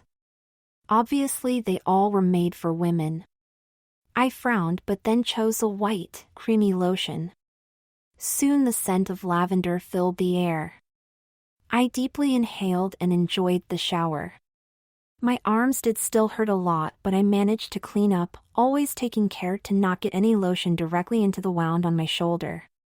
After another hot shower, rinsing off the lotion and all the rest of the mud and dirt, I stepped outside and grabbed the next best towel to rub my hairless skin dry. I had to admit that I already felt a lot better. Are you all right inside there? Joy Evans knocked on the door. I found. She cleared her throat with the help of the girls. I found you some clothes. Let me know when you have finished, Alan, will you? Her soft and friendly voice reminded me of my mother and instantly made me trust in her. So far none of them had made any jokes about me. But the worst was yet to come. Yes, I've finished, Ms. Evans. I wrapped the towel around my waist and instantly the familiar lump in my throat was coming back as the bathroom door swung open. Joy Evans came closer, carrying a small pile of clothes, smiling reassuringly at me. My, you look so much better already, Alan. Now let's bandage your wound and get you dressed up. I called your parents but they are not at home, and I didn't have their mobile number, so I left a message for them to call me back when they will be home. I hope that's okay for you? She laid the pile onto a desk and opened a drawer beneath the sink, taking out some bandage material. Yes. I guess that is fine, Ms. Evans. I swallowed hard as I watched her fumbling around with the bandages. After inspecting the wound closely, she opted for a large band-aid. It has stopped bleeding, Alan, so a larger band-aid should be fine. I don't think it has to be sewn. It doesn't look that bad anymore, now that it stopped bleeding, and all the mud around it is gone. Tenderly she applied some germicide and then the band-aid. I waited for some pain and was surprised I didn't feel any. "Thank you, Miss Evans," I quietly said and thankfully looked at her, even smiled a little. Strangely, I felt safe and cared for in her presence, and, surprisingly, not embarrassed. "You are so welcome, Alan. And call me Joy, please. Oh, and has anyone told you yet that you have gorgeous eyes?" She smiled and fondled my cheek. I blushed and bit my lip. "Oh, really? Thank you, Ms. Joy. Mom is absolutely right," Tanya chimed in. I had not even noticed the two girls returning. "Yes, so right. Not to forget your lovely hair, Alan," Sharon added and gave me a warm smile. The girls' comments made me blushing even more, and I shyly returned the smile, then looked down on my toes. "Where are your clothes, Alan?" Joy's question got me startled. I shoved them into that empty plastic bag over there. I thought I could just take them home in it and then you don't have to wash them, you know. "Oh my, you are so considerate, Alan, but I do have a machine full of dirty clothes right now anyway and yours fit right in. I am sure your mom won't be angry with me for washing them." She giggled and turned around. My heart sank and I just stood there watching her, unable to speak. "We are heading down, preparing dinner, Mom. Alan must be hungry, and we are too," Tanya said and grabbed Sharon's hand, and without further ado they jumped out of the bathroom and dashed downstairs. Joy Evans smiled and opened the washing machine, took some of her own clothes from the hamper, shoving them in. She grabbed the plastic bag and turned it upside down. Kneeling on the floor with her back pointing towards me, she unfolded my clothes one by one and threw them inside as well. I tensed up, waiting for a comment, something about my panties. But she remained silent.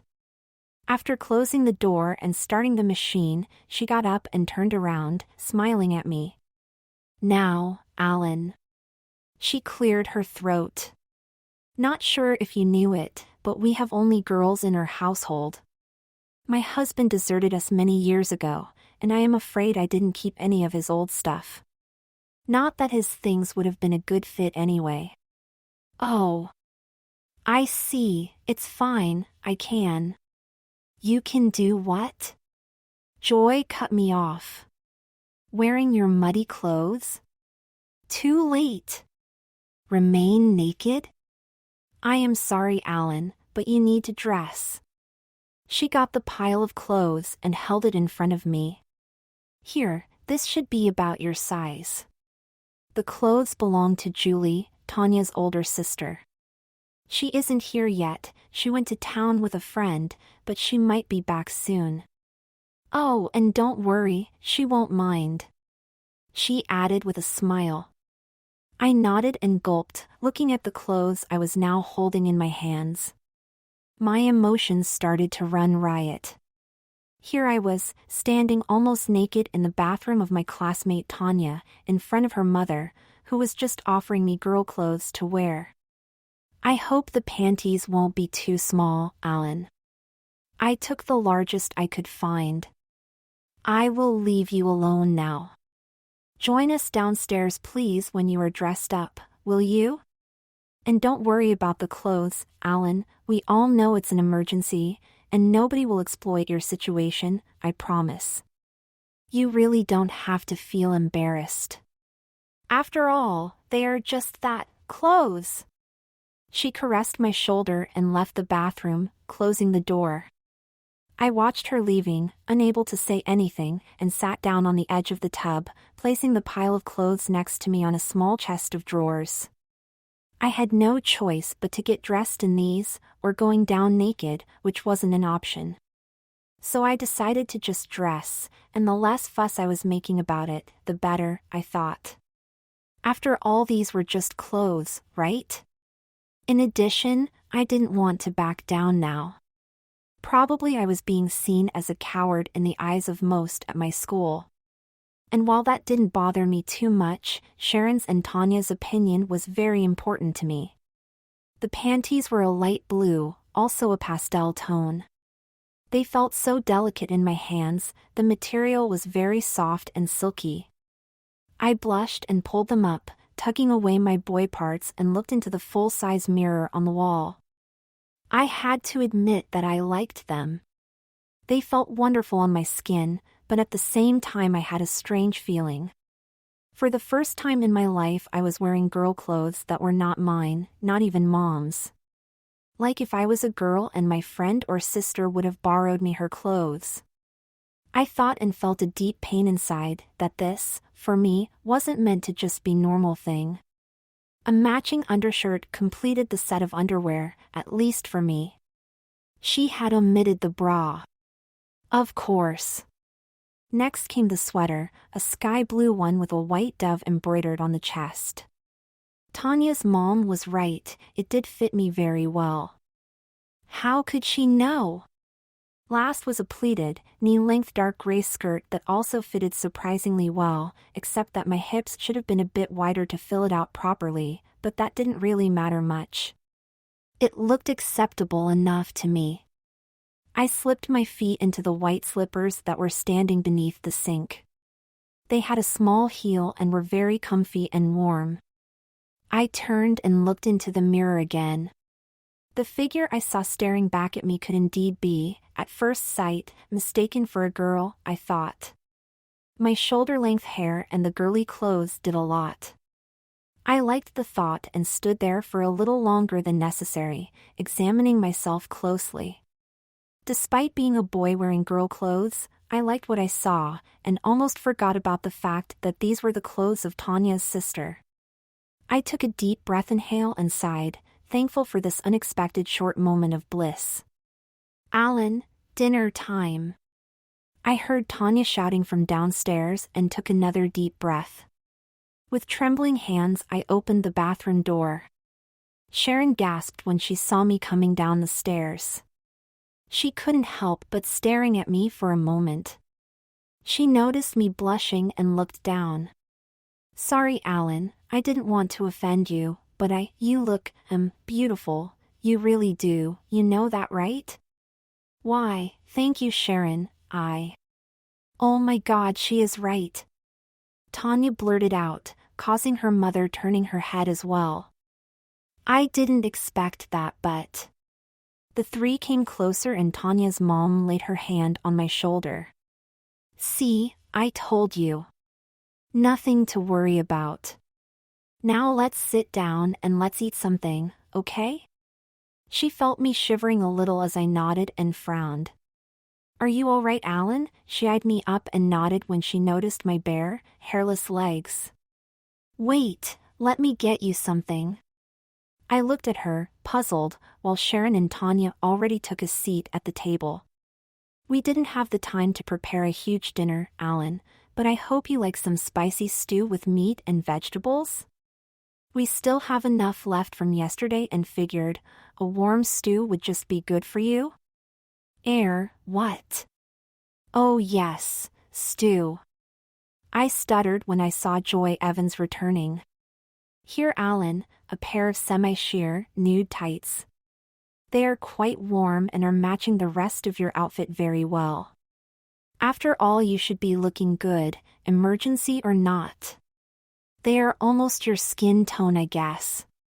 Or do you prefer black? She asked with a smile, offering me the tights. I was totally perplexed and took the pantyhose from her hands. No, they are fine, I guess, thank you, but... No buts. You are wearing a skirt and tights are best to go with a skirt. Put them on and join us for dinner, Alan. I will fill your plate in the meantime. Joy went over to the table and took a seat herself. I nodded and joined them at the table, pulling my chair towards me and sat down. Absent-mindedly I unfolded the tights, curled them like I had done so many times before, and then skillfully rolled them up my legs one by one up to the middle of my thighs. I stood up, lifted the skirt, pulled them up and made them fit around my hips and waist. Just when I let my skirt falling down again, I noticed all of them looking at me in astonishment.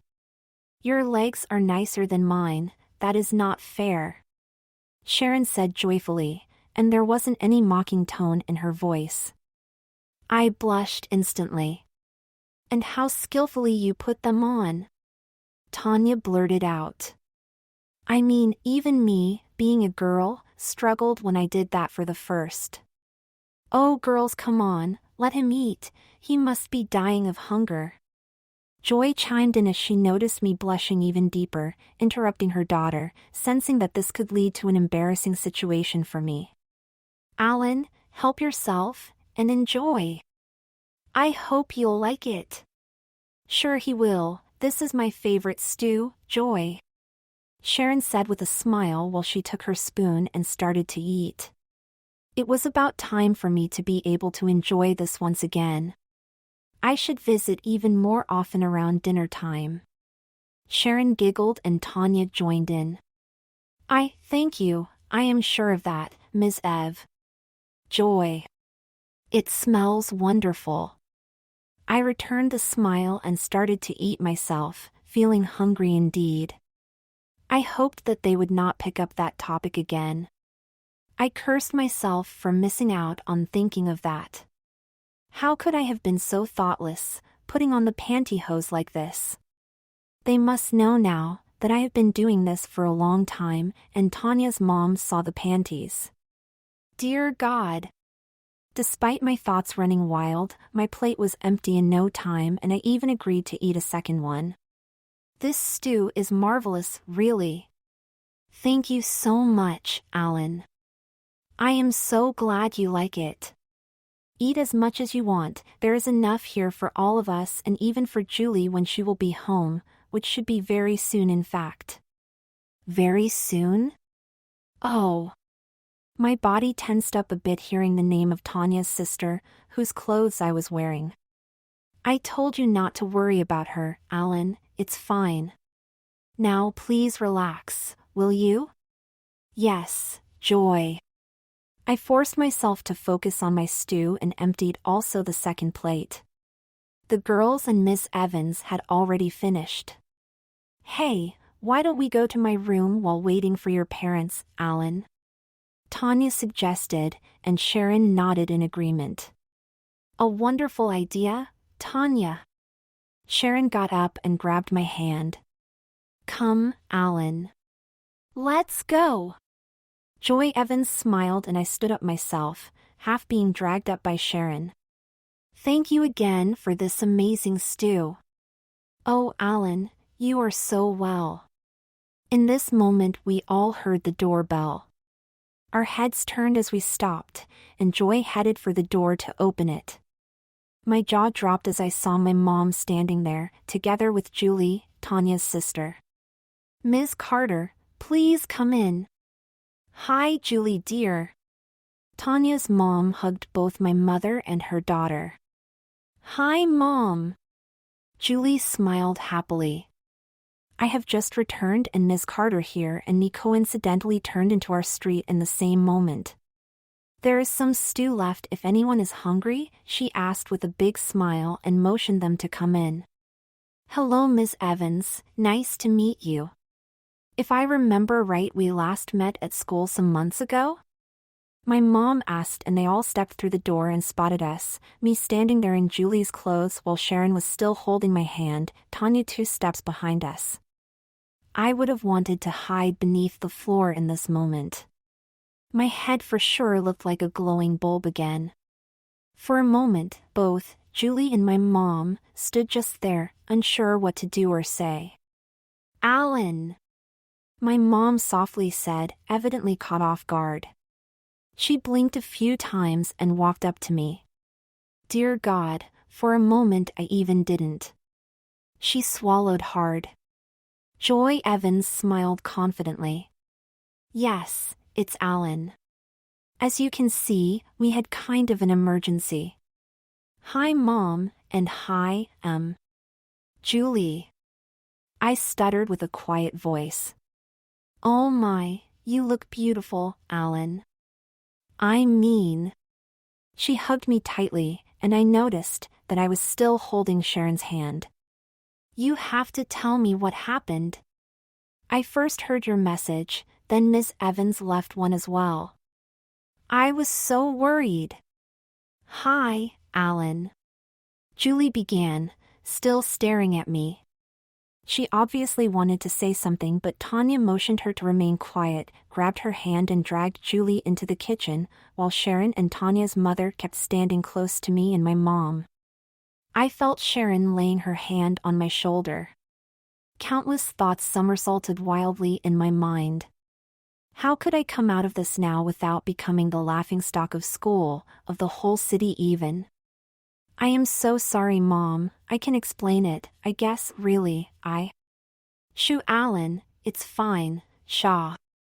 My mom just held me in her arms. In this moment all my defenses crumbled down like a house of cards in the wind and I started to cry. I didn't care about who was around and who wasn't, and that I was a boy who wasn't probably supposed to cry like that, and that I was a boy standing there in Julie's clothes. I simply could not do anything else but crying. All the lies, the strain from constantly trying to suppress and conceal my true self for so long now, Mark's bullying and violations, the humiliation, the constant fear of being found out, and what had just happened outside. It was way too much for me and I cried without restraint, my face hidden in the chest of my mom. I felt her holding me and also Sharon's hand on my shoulder, trying to comfort me.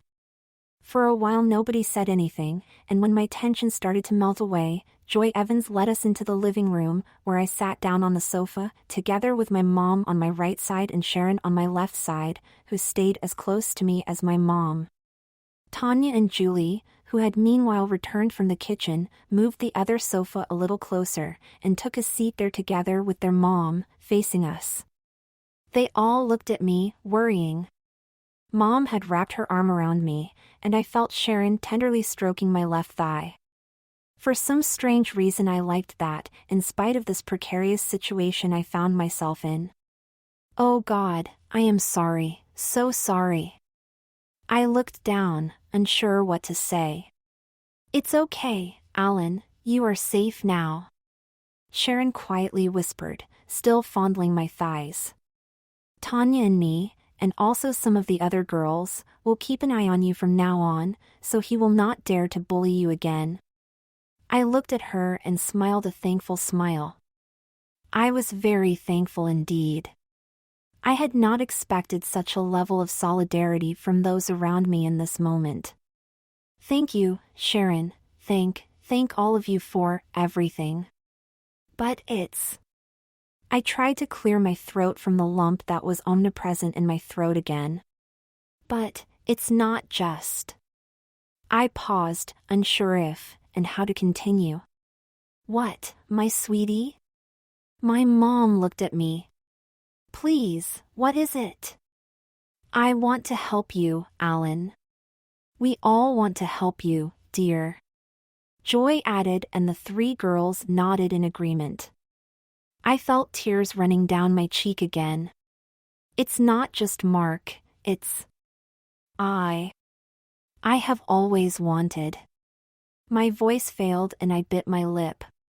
In this moment, all my fears, and all my hopes and dreams, caused an emotional chaos inside me. The fear that they all, my mom, my dad, just everyone, would reject me, laugh at me, mock me, desert me, probably even hate me, and also the hope that they would just accept it and that I maybe even had a future. So often before I had thought about this moment, about how to confess this to someone. About how it would happen, what to say, and to whom. And now, I was here, surrounded not only by my mom, but also by Joy Evans and her daughters, and Sharon. It was so easy to say it, wasn't it? But here and now, with all of them being around, could I really say it? Sharon and Tanya, and Julie? What would they do? How could I go back to school tomorrow? Would they tell everyone, and I would be beaten and harassed again? Even more so now? Not them, no. But Kimberly had also fooled me today. What if they would do the same to me? How could I ever look into their eyes again without feeling embarrassed and humiliated? On the other hand, they have been so kind and friendly to me. They are my friends, aren't they? Do I even have friends? And if I really wanted that to ever come true, wouldn't I have to face the world anyway? Finally, I could not hold back any longer. I want to be a girl. Chapter 2. For a few seconds that appeared like eternity to me, nobody said anything. I could hear some quiet gasps and breathing, and while looking down on the floor I could literally feel 5 pair of eyes piercing me.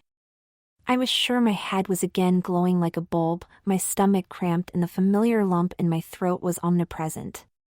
Yet there was a certain relief as well. I did it. I confessed it. Now I was, in a way, ready for the storm that was about to come. I know, sweetie. Alicia Carter's soft voice broke the silence. My eyes widened and my jaw dropped as I turned my head, facing my mom, looking at her flabbergasted. You. I cleared my throat. You know, Mom? But. I still looked at her, puzzled. Tanya and Julie first looked at me and then at my mom, also visibly weirded out, whereas Tanya's mother and Sharon kept her eyes focused on me. Without further ado, Sharon gave me a short heartfelt hug, and everyone turned their head towards my mom, their eyes showing both curiosity and astonishment. Yes. I know. Or, better say, I have been suspecting that for quite a while now. My mom gave me a warm smile and pulled me in, wrapping her arms tightly around me. But how, Mom? I have never done anything wrong, have I? I didn't know what to say. Oh dear, no. She squeezed me tightly. But before talking about that, would maybe someone lighten me up about what happened to you today? And why you are already wearing these lovely clothes? Yes, Mom, let me. I began, blushing, but Joy harumphed, interrupting me. I fear the outfit is my responsibility, you know, Ms. Carter. Alan's clothes were soaking wet and muddy when the girls brought him here and he needed dry clothes. We don't have male clothes here in our household since my husband deserted us years ago, so. Joy smiled at me. But I would dare to say my choice wasn't completely wrong, was it, Alan? I blushed again and nodded reluctantly. I was a bit scared, but, how to say? Let me put it this way, you were scared but you were also glad to be given this opportunity? Joy Evans looked at me reassuringly. Yes, Ms. Evans, I have to admit, after finding the courage to actually put them on, I have been enjoying it very much, wearing these clothes you gave me. I was also scared about the fact that they are Julie's clothes. I quietly said. Julie and Tanya listened without saying a word, and Sharon put her hand on my thigh again. I quickly smiled at her, feeling so grateful about this love and support I was experiencing. That's fine by me really, Alan. Don't worry, okay? Julie assured me with a warm smile and she quickly got up, walked the 3 steps over to me and hugged me. I am even surprised how nicely they are looking on you, Alan. She hopped back onto the sofa and Tanya smiled. However, when I had a look at his bleeding wound, Joy continued. Bleeding wound? My mom covered her mouth with her hand. Dear God, what on earth happened to you? She frowned and looked at me and then again at Joy, deeply appalled. Oh, nothing too serious, don't panic, Ms. Carter, just a flesh wound really, let us show you. Alan, could you please remove your sweater?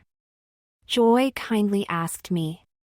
I nodded and stood up, then pulled the sweater over my head, standing before them in Julie's pastel blue undershirt, exposing my arms and shoulders.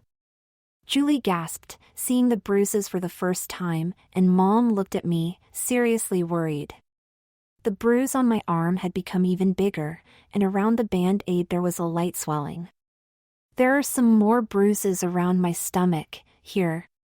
I quickly lifted the undershirt. I told you yesterday, Mom, that Mark and his friends have been doing this to me for weeks now. My mom shook her head in disbelief. And this today, it all started this morning at school, when Kim. I began, but Sharon interrupted me. Those assholes threw him into that excavation out on the street, into the muddy water. Sharon blurted out. That's terrible, and so cruel. She whispered and bit her lip. I didn't want him to go anywhere like that. He was muddy, wet, freezing and bleeding. And so I took him home to us. Tanya continued. Which was the right decision, love. And yes, it is terrible, Sharon. Joy sounded serious. Ms. Carter, we have to do something about that. It has to stop. She turned her head a little, facing all of us.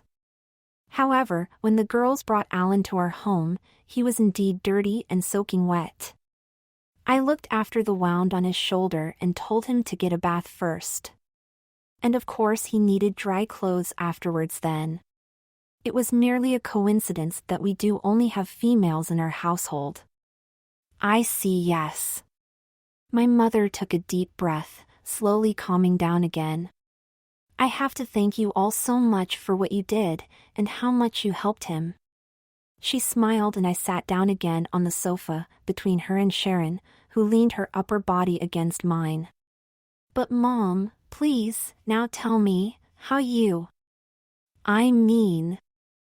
I looked up at her. Feeling Sharon leaning on me comforted me more than I had expected, and gave me some confidence, and I had to admit to myself that I, deep inside, even enjoyed it. Well, dear. Alicia Carter cleared her throat. I had my suspicions. You had started growing out your hair, and there had been more things I had noticed. She took a breath. For example, I found your, clothes last summer. Girl clothes? Sharon and Tanya asked in unison.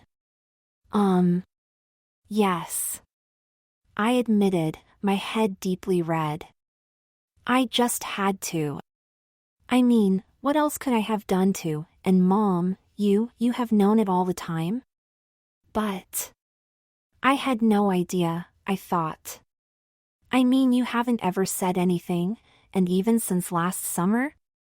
That's shortly after I got them. But I thought I did hide them. I blushed. Yes, you did hide them very well, but I noticed anyway. I am sure you have already wondered about them remaining so clean and orderly. I am your mom, you know.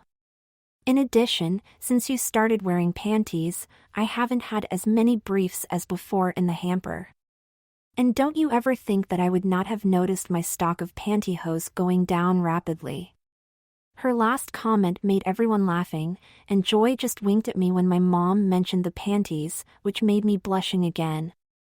And you should have seen how skillful he did put on the tights. Tanya commented cheerfully. Indeed, very skillful, yes. Joy confirmed. See, Alan, hard to conceal such things from a mother. Joy added with a big smile. Sharon just giggled softly and caressed my nylon-clad thigh once again. I wasn't sure about it, you know. My mom continued, and I didn't want to embarrass you, confronting you with a mere suspicion. I didn't know why you had these clothes. I had only guessed, and it seems, I have always been on the right track. I am very sorry, though, Alan. She softly whispered and wiped a tear from her eye. Sorry? But Mom, it's me who... No, Alan, it's me who has to apologize.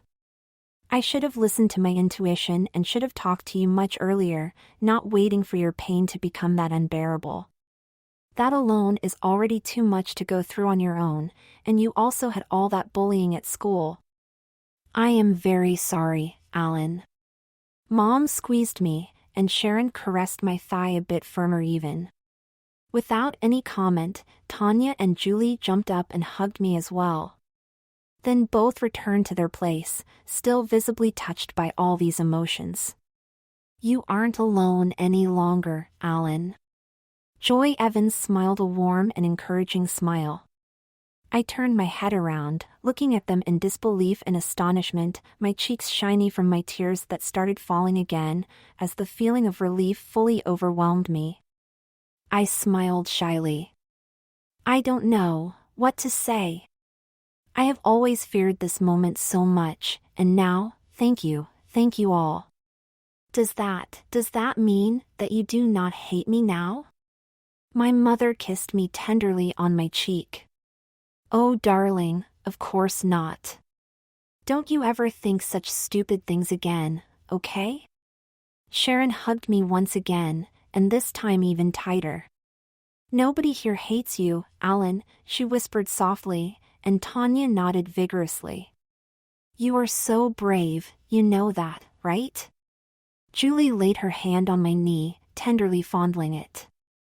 I can only imagine how hard it must have been for you, hiding this for so long. And now finding the courage to confess this, here, in front of us all, wow. She caressed my leg encouragingly before returning to her place on the sofa. Joy nodded her head. Yes, that's extremely brave, Alan. We are all proud of you, and you can be sure, we all will do what we can to help you. Yes. My mom softly said. We will help you to become the girl you have always wanted to be, my darling, or maybe even have always been inside, but couldn't show it. I could not really believe it. They didn't hate me or reject me. Instead, I received so much love and affection, and help and support. I almost feared that there still was something to come, something that would wake me up, something to unleash that storm that I had feared to close in on me. And just so you know, we are your friends now. Sharon smiled reassuringly. Yes. Tanya smiled brightly. And we will show you everything you need to know, and, oh, I have so many ideas already. I had to smile as I felt a warmth inside I had not felt anymore for a very long time. I really don't know what to say. Then just be quiet. Sharon laughed and looked at me. By the way, has anyone already told you that you have a wonderful smile, Alan? She asked joyfully, causing me to blush again. Sharon is so right, dear. Mom agreed. And it's been a very long time now since I saw you smiling like this, Alan. It must have been so hard for you. I really should have taken action much earlier. Oh no, we've got a big problem. Tanya suddenly blurted out, and all eyes focused on her. Oh, don't worry, nothing too bad, but... Her eyes wandered around and remained focused on Joy. Mom, if Alan... I mean, if he is a girl from now on, we can't continue to call him, her.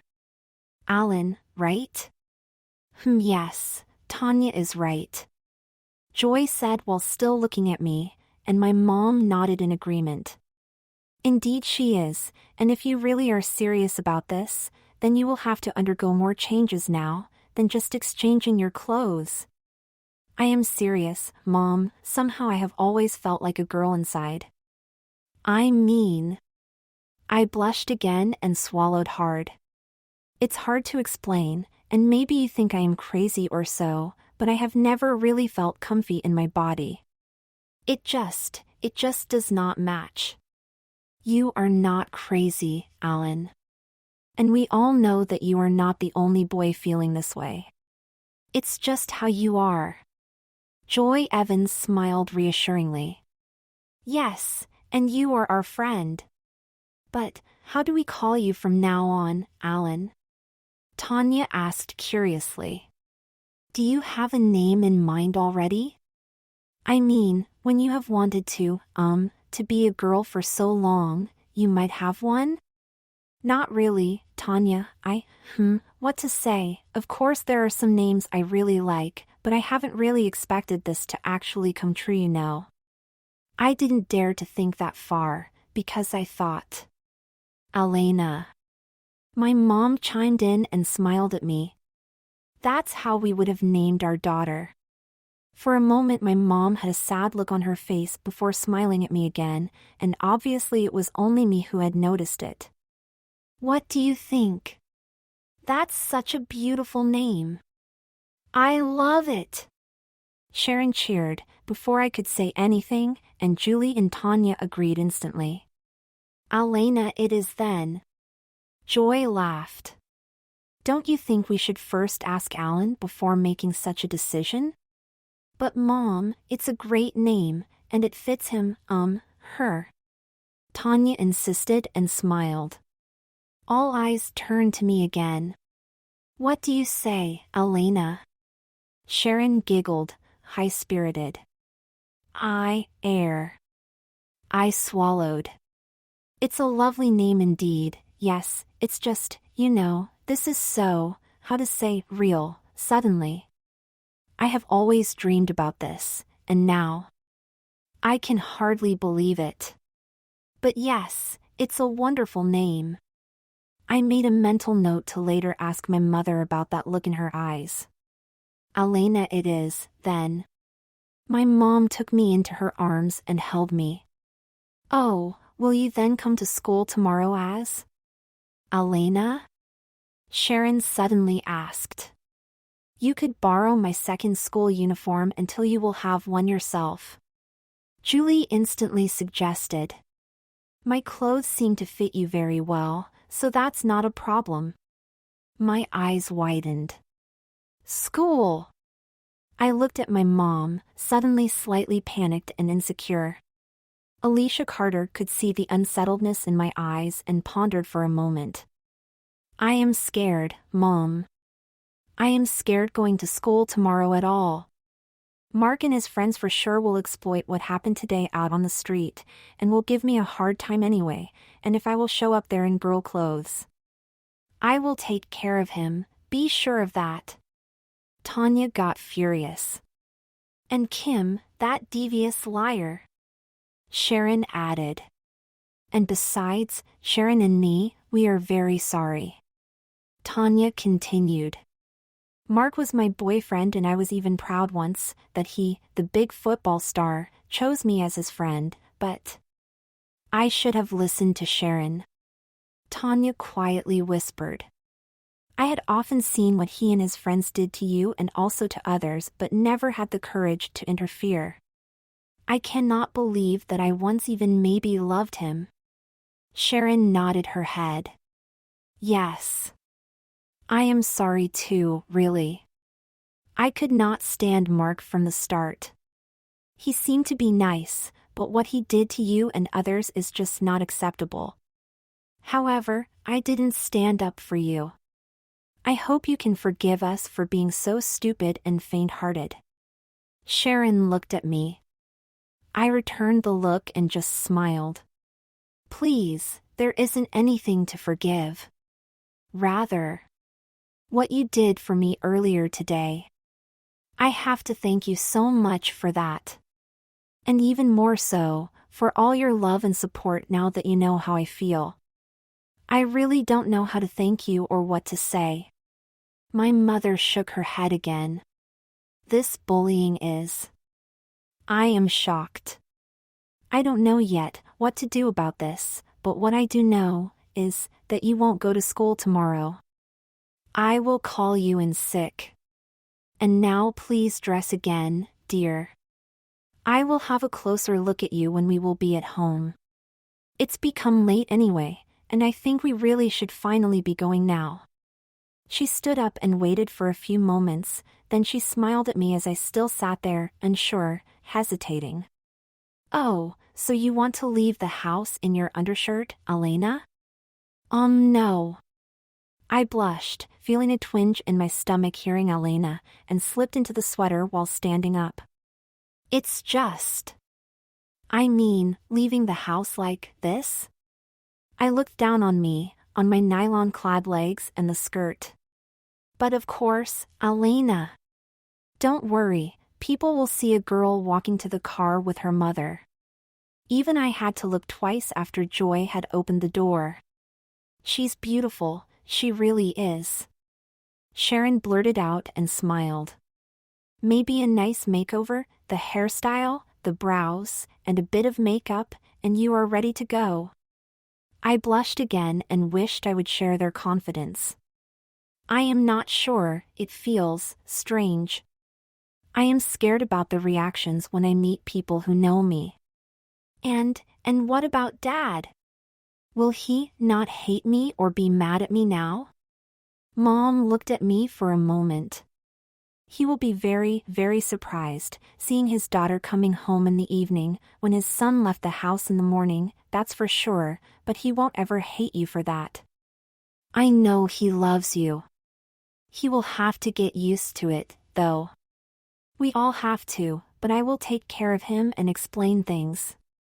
He won't be home until after midnight today anyway, and I will tell him about everything while you will be sleeping. You have been through more than enough today. She fondled my cheek with her fingertips. However, I fully understand your feelings, and that is why we have to take care of many things now, Elena, and the sooner we will start, the better. She pondered for a moment, then continued with her soft voice, and everyone looked at my mom. From now on, you are Elena. Full-time, 24/7. You cannot switch back and forth between Alan and Elena. So, there will be many changes for you now, and we have to make sure to do it right. I want you to be happy as a girl, not living in constant fear of being rejected or harassed for who you are. And you will need a whole new wardrobe too. And there have to be physical changes. And physical changes? You mean my body? Of course. Mom smiled at me. That's why we have to be sure that you are serious about it. If you really want to be a girl, it's not just about wearing girl clothes, you know. To live as a girl, you will need the body of a girl as well. Or how do you think to, just to name one, attend gym at school? For sure you would not want to use the boys' locker room, would you? Oh dear no. She was so right. I will see if my gynecologist will have some time for us tomorrow, then we will go there right away. She will know what to do now. To your gynecologist? But that's a doc for women, yes, Elena. Joy smiled. What did you expect? Yes, it's just. I gulped, looking at Sharon and Tanya, who simply smiled at me. I had fantasized about that in my dreams. Was this really about to come true now? Unfortunately, we cannot afford all the things at once that you will need now, but I will see what we can do tomorrow for a start. And she can have some of my clothes, Ms. Carter. Julie bubbled forth. Sorry, I didn't want to interrupt you, ma'am. And some of mine too, if they fit her. Tanya added triumphantly, and Sharon nodded with a big smile on her face. And please, can we come with you when you will be going to the mall? We want to help dressing her up. Sharon cheered. I swallowed hearing all the comments. And they all had addressed me as she. Was that really happening? Oh girls, that's so kind of you all, and please, all of you, call me Alicia, okay? Joy smiled. And you, Alicia, please call me Joy. And please, don't ever hesitate to ask if you need help. We all will be there for you. I know there's a lot to do now, and if we can be of any help, just let us know. Thank you, Joy. Alicia Carter stood up and gave Joy an affectionate hug. I really haven't expected this to happen today when I came here, but I am so grateful for everything you've done. She turned towards the girls. And you too, thank you all so much. What you all have done today is simply incredible. My mom gave each of the girls a tight hug and looked me over. You look great in this outfit, my darling, but you need some shoes. You are still wearing the bath slippers. Try mine, Julie said and quickly headed for the shoe cabinet, browsing its content, and returned with 2 pairs of shoes, a pair of flats and a pair with a nice 2-inch heel. These go well with this outfit, and they should be about your size. I looked at her and took the shoes, trembling a little. I felt like being in trance. Go on. What are you waiting for? Try them. Julie gave me a hug. Don't be shy, you are one of us now. I blushed, but then started to smile and put them down on the floor, moving my feet out of the slippers. I chose the flats and tried to put my feet in. They felt a little narrow at first, but the pantyhose made my feet easily sliding fully in. I walked a few steps and Julie happily clapped her hands. Wow, that's a great match. Julie smiled brightly. You can keep them until you will have your own, Elena. Oh my, thank you, Julie, I really don't know what to say. I hugged her tightly and Sharon and Tanya joined in, also hugging me. We were standing there like 4 girls. Alicia and Joy both just smiled, watching us. My mom cleared her throat. Come on girls, you will have enough time to hug again tomorrow. We really need to head home now. Come dear, will you? I nodded and the girls released their arms. What do you think, shall we all go to the mall together tomorrow after school? Joy suggested. Yay! Sharon and Tanya cheered. May I join in as well? Julie asked with a smile. But of course, Julie, please, that would be so great to have you with us. My mom smiled. I am sure we will be back home as well by then. Would you all like to come over and meet at our home, to head for the mall together then? Perfect, Alicia, that's what we'll do. Tanya beamed happily, looking forward to this. And don't worry, Elena, we will not tell anyone at school yet. Sharon explained. And when you will go to school again next week, we will be by your side, okay? I nodded thankfully and gave Sharon another quick hug.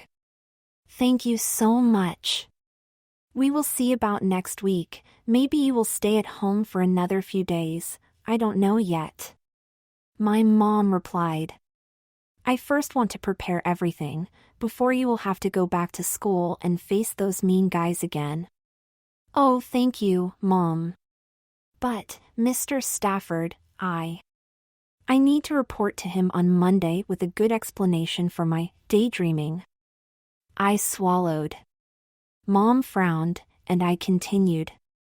It didn't really bother me anymore now. Often I had fantasized about being a girl, you know, and in my dreams I had been so happy and then I just dozed off. I see. Alicia Carter pondered for a moment. I really should have noticed earlier. However, I will take care of that. I think you showing up in his office as a girl will be a sufficient explanation for sure.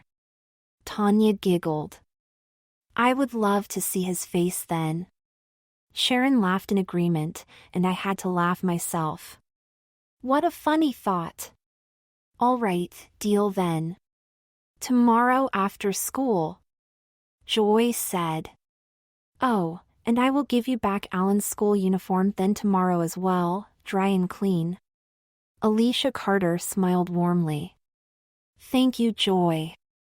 I will take it right back to school then next week. She will need a different one now. We were just about to leave when Julie called us back.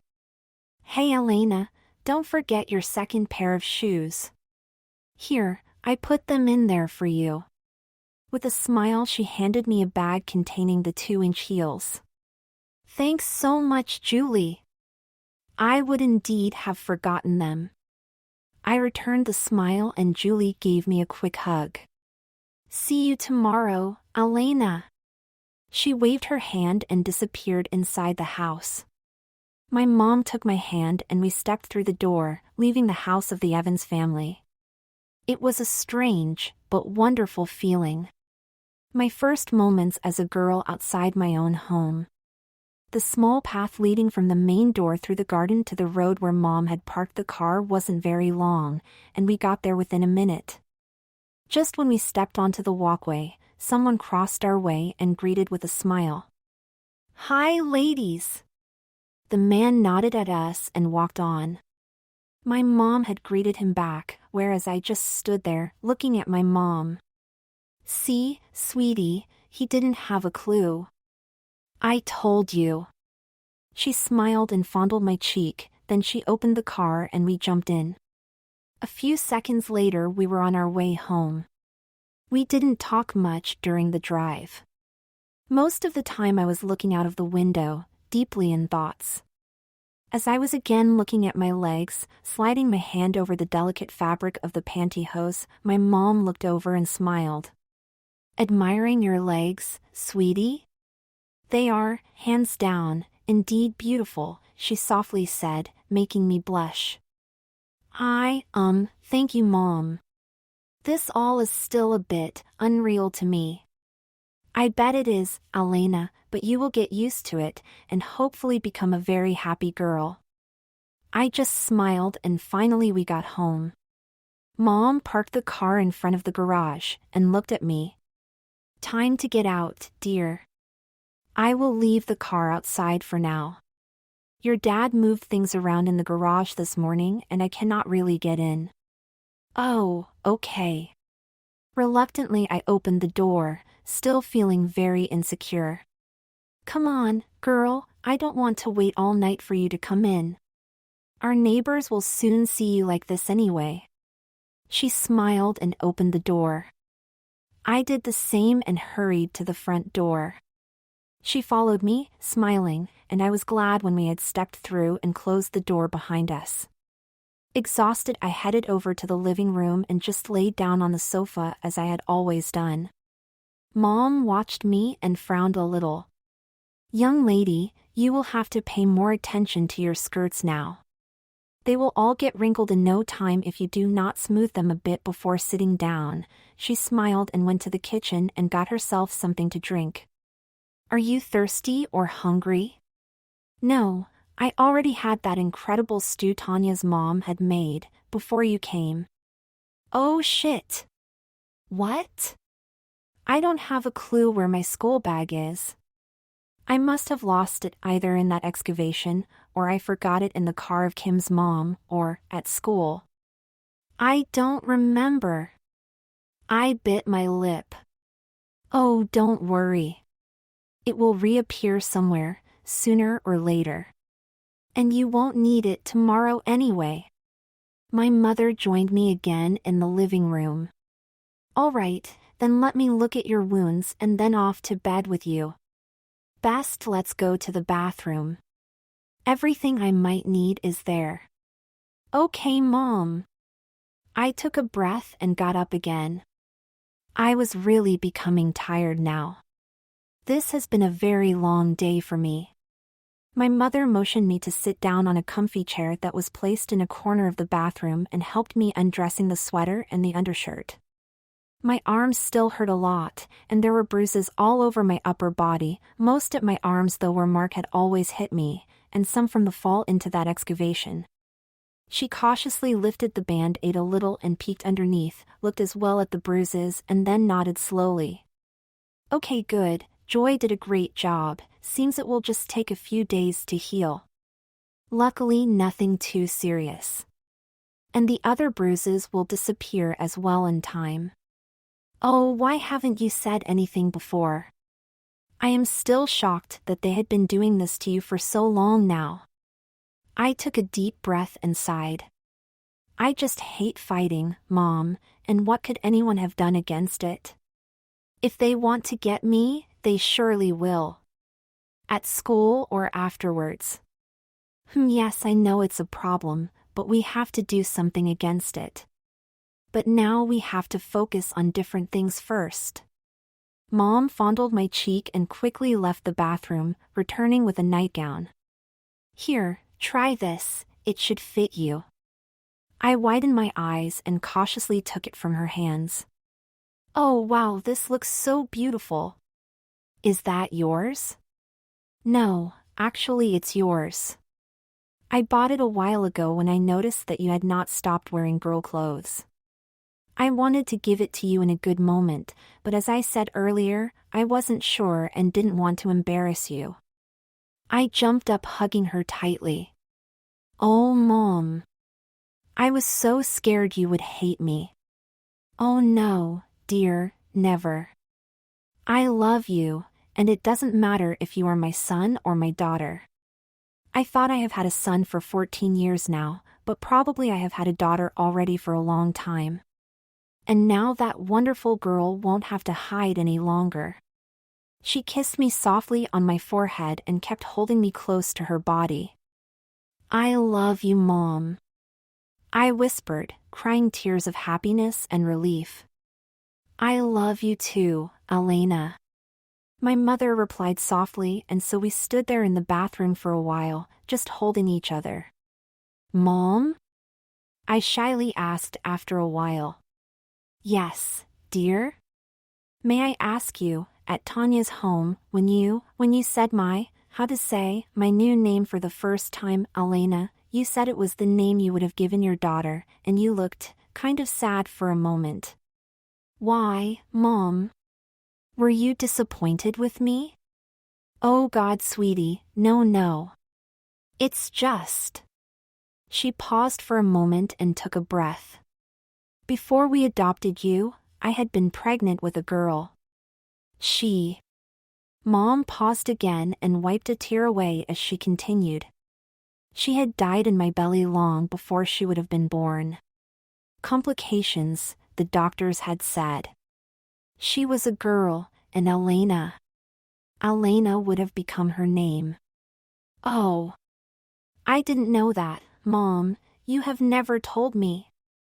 That's so sad, I am sorry for asking. Please, dear, no apologizing. I should have told you already, but however, your daddy, after these complications I could not get pregnant anymore, and so we decided to adopt a child, and that was you then. Your daddy wanted a son, maybe because he wanted a child that would one day be like him. That's it basically. But then... I gulped. Then he will hate me now for sure. I mean, now I am everything he didn't want to have. Please don't ever think that again, okay, dear? I know how much he loves you. He will be shocked probably, at first, yes. But you are still that wonderful person you have always been. Your heart and soul have not changed, my darling. And in the end, that's what defines you. And if you feel you are a girl, then you shall live as one, and we will do our best to support you in that, and be there for you. I love you, Elena. And your dad does too. Please never doubt that, okay? Thank you, Mom, thank you. My voice trembled. And what about you, Mom? What do you mean? I mean, when you adopted me, wouldn't you rather have wanted another girl then, or? Oh darling, not rather, no. I mean, I really felt indifferent about that. All I wanted was a child. A child to raise, to love. And I am so happy about having you, my dear. And anyway, I do have a daughter now. A wonderful daughter. She kissed me on my forehead again. Now let's get ready for bed, sweetie. Tomorrow will be a long day for you.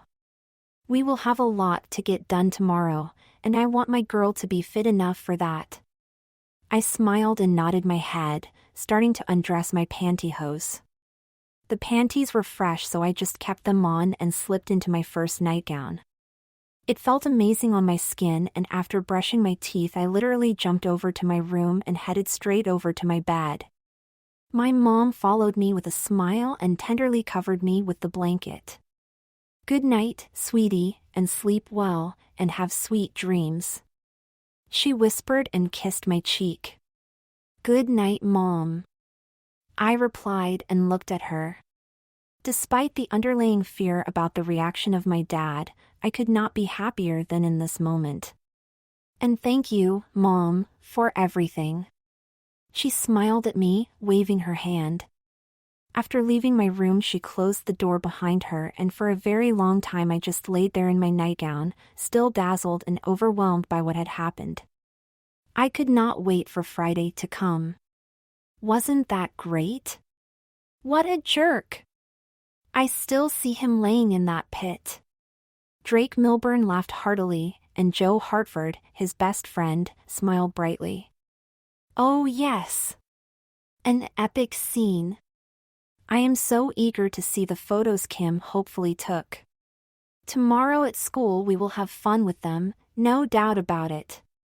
Joe grinned and took some more of the peanuts that were placed in front of them in a bowl on a small table. Drake used the remote to zap around. Better than all the TV shows together. Only crap here tonight. Yes, but in a few minutes that football match will start. Joe munched and grabbed another bottle of beer, his second one already. Right. Drake chuckled and did the same.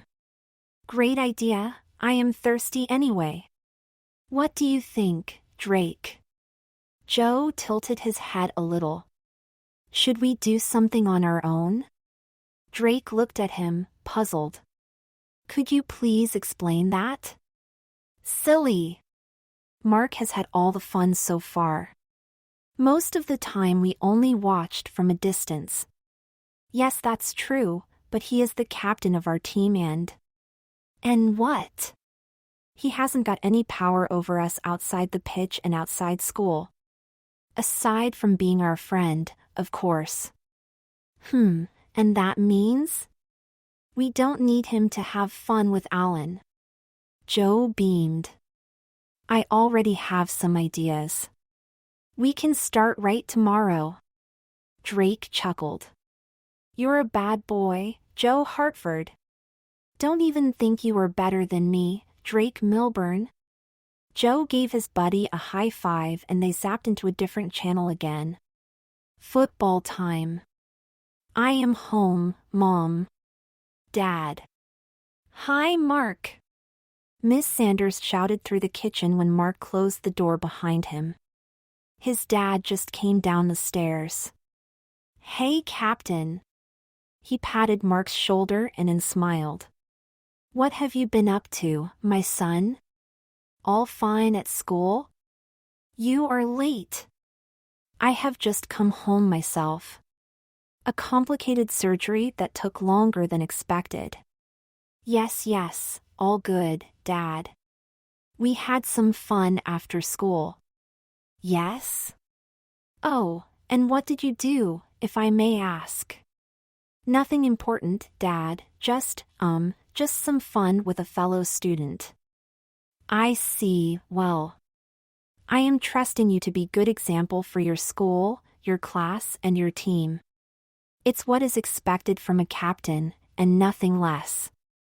Mark cleared his throat. Of course, Dad, of course. By the way, have you already thought about who you will include in the team next year? You know that you will still need about 4 players. Yes, Dad, I know, but I am not sure yet. We want to win the school championship next year, as you know, so I am selecting carefully. As it should be. You might remember that I had Alan Carter's dad on the phone lately. A friendly guy, John Carter. But I really do not see a realistic chance. His son Alan will be part of this team, and that's what I had told him. He scratched his head.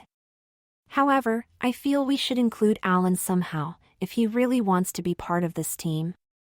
It's not only about winning, Mark. It's also about team spirit and friendship, and the ability to guide and help evolving others. Mark coughed a little while listening to his dad. What do you mean, including him? Alan? Are you serious? Well, Alan might want to join your team. At least his dad wants it badly. I will talk to Alan in the near future to hear his opinion about this, and I want you to be present as well then. And if he proves to be as dedicated as his dad is, we could give it a try, I think. You could do some tests with him, and once he will be in the team, let him play now and then against weaker opponents, so he does not feel left out. He's a good runner, I heard. Mark looked at his dad, confused. I don't think that. First, let's meet Alan. Then we can talk to him and maybe he even does not want it. But if he does, I want you to give him a chance. I only want to help you, and I am paying for all the equipment, so I think I deserve to at least make some suggestions now and then. Yes, Dad. Mark forced himself to smile. I'll be in the kitchen. I need a refreshment now. Kimberly Winthrop sat in her room, staring intensely at a pencil drawing she found in Alan's school bag. After returning home, she had indeed spotted his bag in the back of the car and took it with her, promising her mom to give it back to him the next day. The drawing featured a beautiful girl in a long dress, sitting on a swing that was hanging down from a strong branch of a huge tree. A dove was sitting on the girl's shoulder and a squirrel was peeking from behind the trunk. It was such a lovely scene that got her fascinated. What is that, Kim? Did you draw this? It is amazing. She heard the voice of her mother from behind. It got her startled.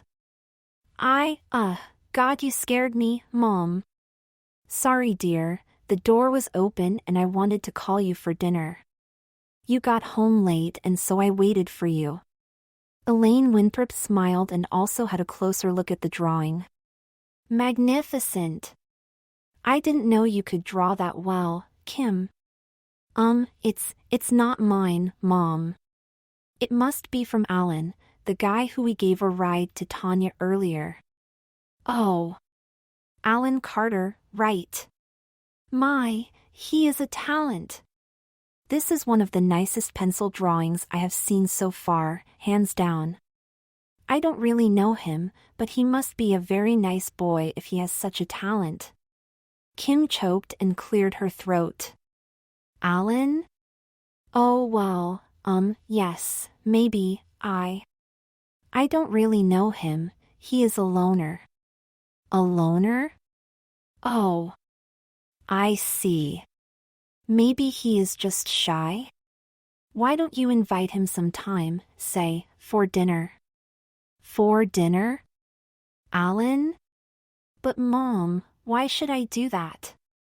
Kim frowned and shook her head. I haven't even talked to him much yet. Yes, but you said he's a loner. Maybe he would like that and is just too shy to get friends. He seemed nice to me. Yes, he is nice, kind of. Kim bit her lip. I am not trying to convince you, Kim. Elaine Winthrop laughed softly. But when we had been new at this town, you also got invited by Joy Evans, if you remember. It had helped you. You had been shy and lonely as well back then. Yes, but that's different, Mom. Why would he even want to come over? And anyway, Tanya is a girl like me, and Alan is a guy. Well, he's a guy, and? I don't see a problem in that. He gave the impression that he knows how to behave. He was a lot friendlier than those no-goods Drake Milburn and Joe Hartford, and both of them have been here already. Yes, Mom.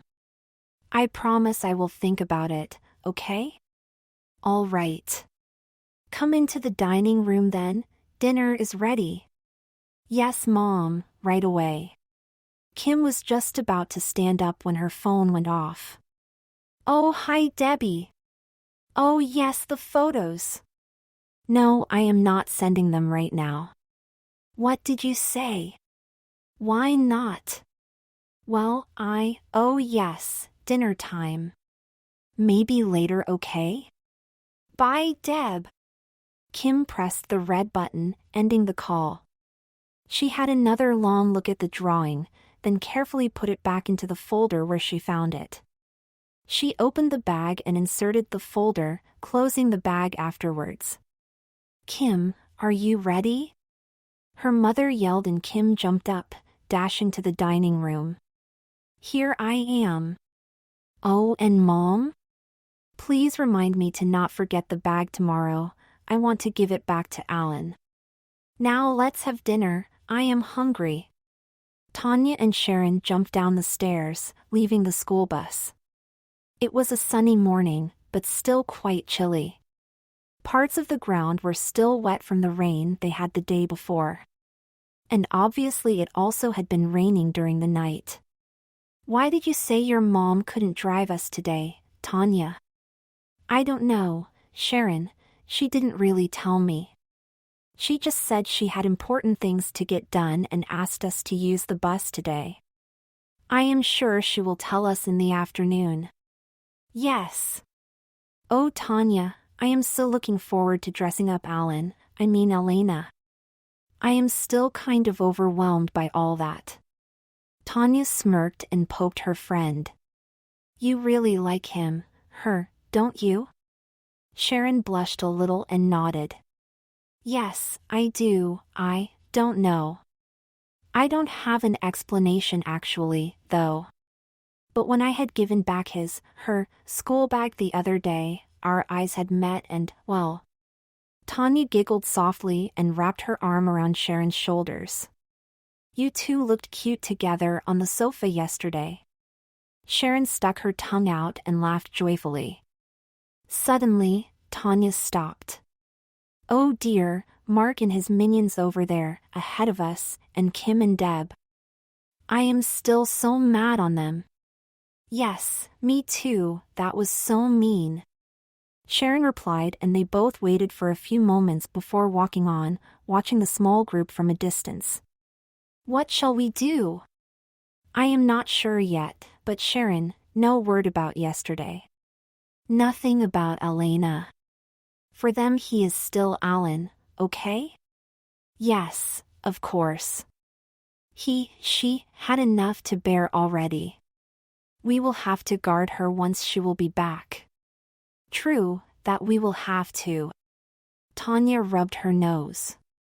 Julie will help us too, and her friends might be on our side as well. Did Julie already talk to them? No, of course not. She said she wanted to ask Elena first. But I think it would be a good idea if we could introduce Elena to them too, before she will return to school.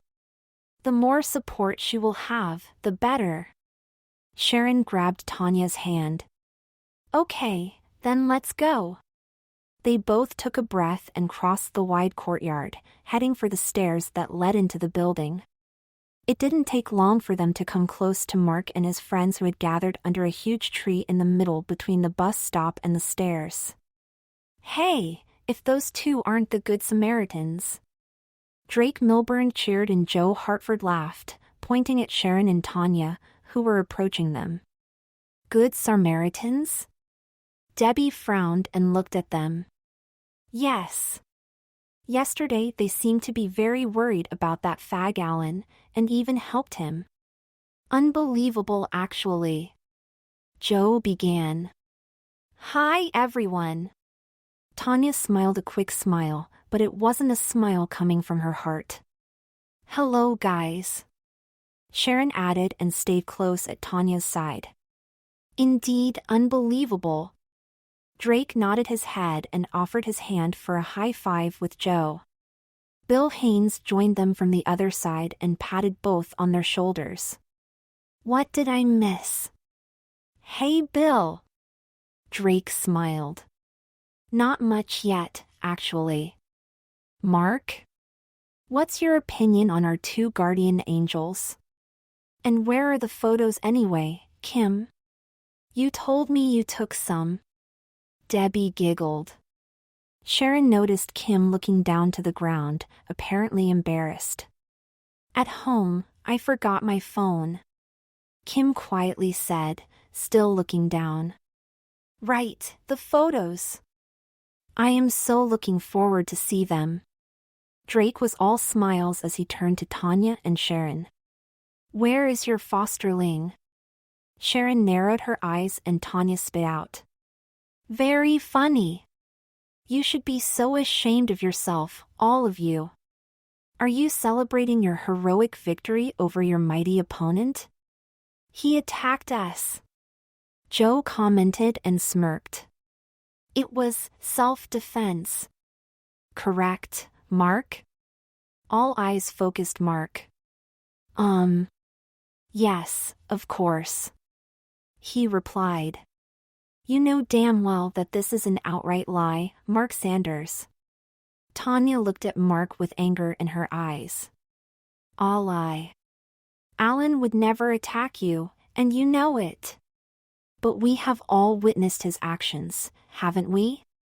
Drake grinned. He should not have been that stupid, messing with us. Serves him right. He only got what he deserved. Where is he anyway? You two came with the bus today, shouldn't he have been in it as well? He probably is too scared now to go to school. Tanya narrowed her eyes and gritted her teeth. Thanks to your tender treatment, he will not be here today. She turned her head, facing Mark. Shame on you. Being the captain of your team, you should act like an example to others. Your behavior is just so hideous. How could I have fallen for you? How could I have been so blind? Tanya, Mark began, but Tanya turned away, grabbing Sharon's hand. Come Sharon, let's go. I am getting sick here. Without looking back she started moving, and Sharon stayed close by her side. Shortly before they reached the entrance, Sharon felt someone poking her arm. Tanya, Sharon, The girls stopped. Kim? Sharon frowned. Shouldn't you be with them? Tanya asked, an annoyed look on her face. Kim quickly looked around and nodded slightly. When she noticed the others still standing out of voice range, she faced the girls again. I know you hate me and... Kim bit her lip. You have all rights to hate me. I don't know why She stopped and held Alan's bag in front of her, offering it to them. Here, this belongs to Alan. He forgot it in our car yesterday. I wanted to give it back to him, but you said he won't be here today, and since you helped him yesterday I thought maybe you would. She looked down. Sharon grabbed the bag and tilted her head a bit, her eyes resting on Kimberly. Thanks, Kim, we will make sure he'll get it back. Thank you.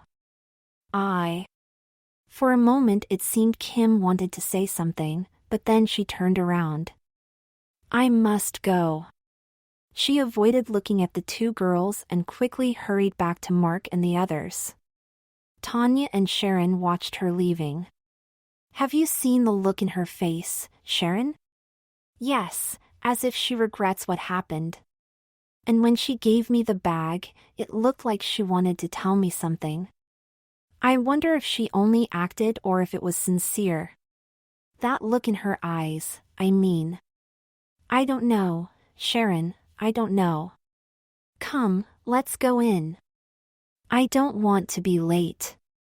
Hey, wake up, sleepyhead. Time go get up. I blinked a few times and saw my mom standing next to my bed, smiling at me. I rubbed my eyes. Oh, it's you, what, so early? My mother giggled. Early? It's already 9:30 a.m. Seems someone has been sleeping very well last night. My eyes widened and I was fully awake in an instant. 9:30? That can't be, Trust me, it's true. She opened the roller shutter and instantly the morning sun fell through the window, making me blinking again. With a smile, she sat down at the edge of my bed. How are you feeling this morning? Any pain in your arms or shoulder? She softly asked. No, I guess it's okay, Mom. It took a few moments for me to fully be aware of my surroundings and the fact I had indeed slept in a nightgown. When I looked down on myself, my mother tenderly caressed my shoulder, noticing the expression in my eyes. Yes, it's really true, dear. You are not dreaming. Want something for breakfast? Oh yes, I am hungry. I thought so, then come. Breakfast is ready. Just come as you are, I will help you dressing up afterwards. She stood up and left my room, and I jumped out of bed and quickly followed her. I loved how the nightgown felt on my skin when walking to the kitchen. My mom pointed me to have a seat and placed 2 plates on the table. I thought you might fancy an omelette today. I felt like having one, and made enough for us too. That's great, Mom, thanks. I beamed, and just when I took my place, my mom stopped me.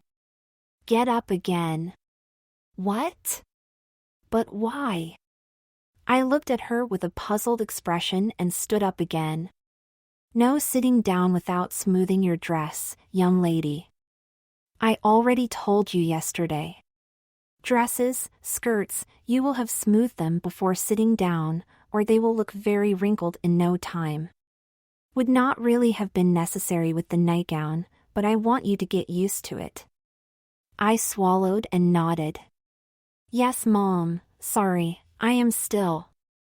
I know, Elena. You will need to learn a lot, but you said you are serious about it. It's not just a masquerade for you, is it? A masquerade?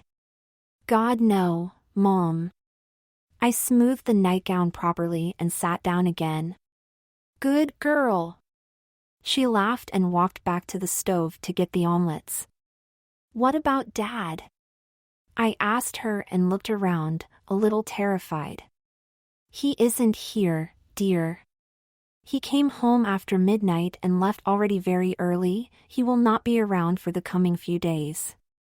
The company sent him to their other office to get some work done there, and he had to take the plane very early. He will eventually return maybe end of next week. Oh, what did he say? I mean. I looked at my mom, feeling a lump in my throat. Don't you worry, dear, okay? I didn't have time to talk to him yet.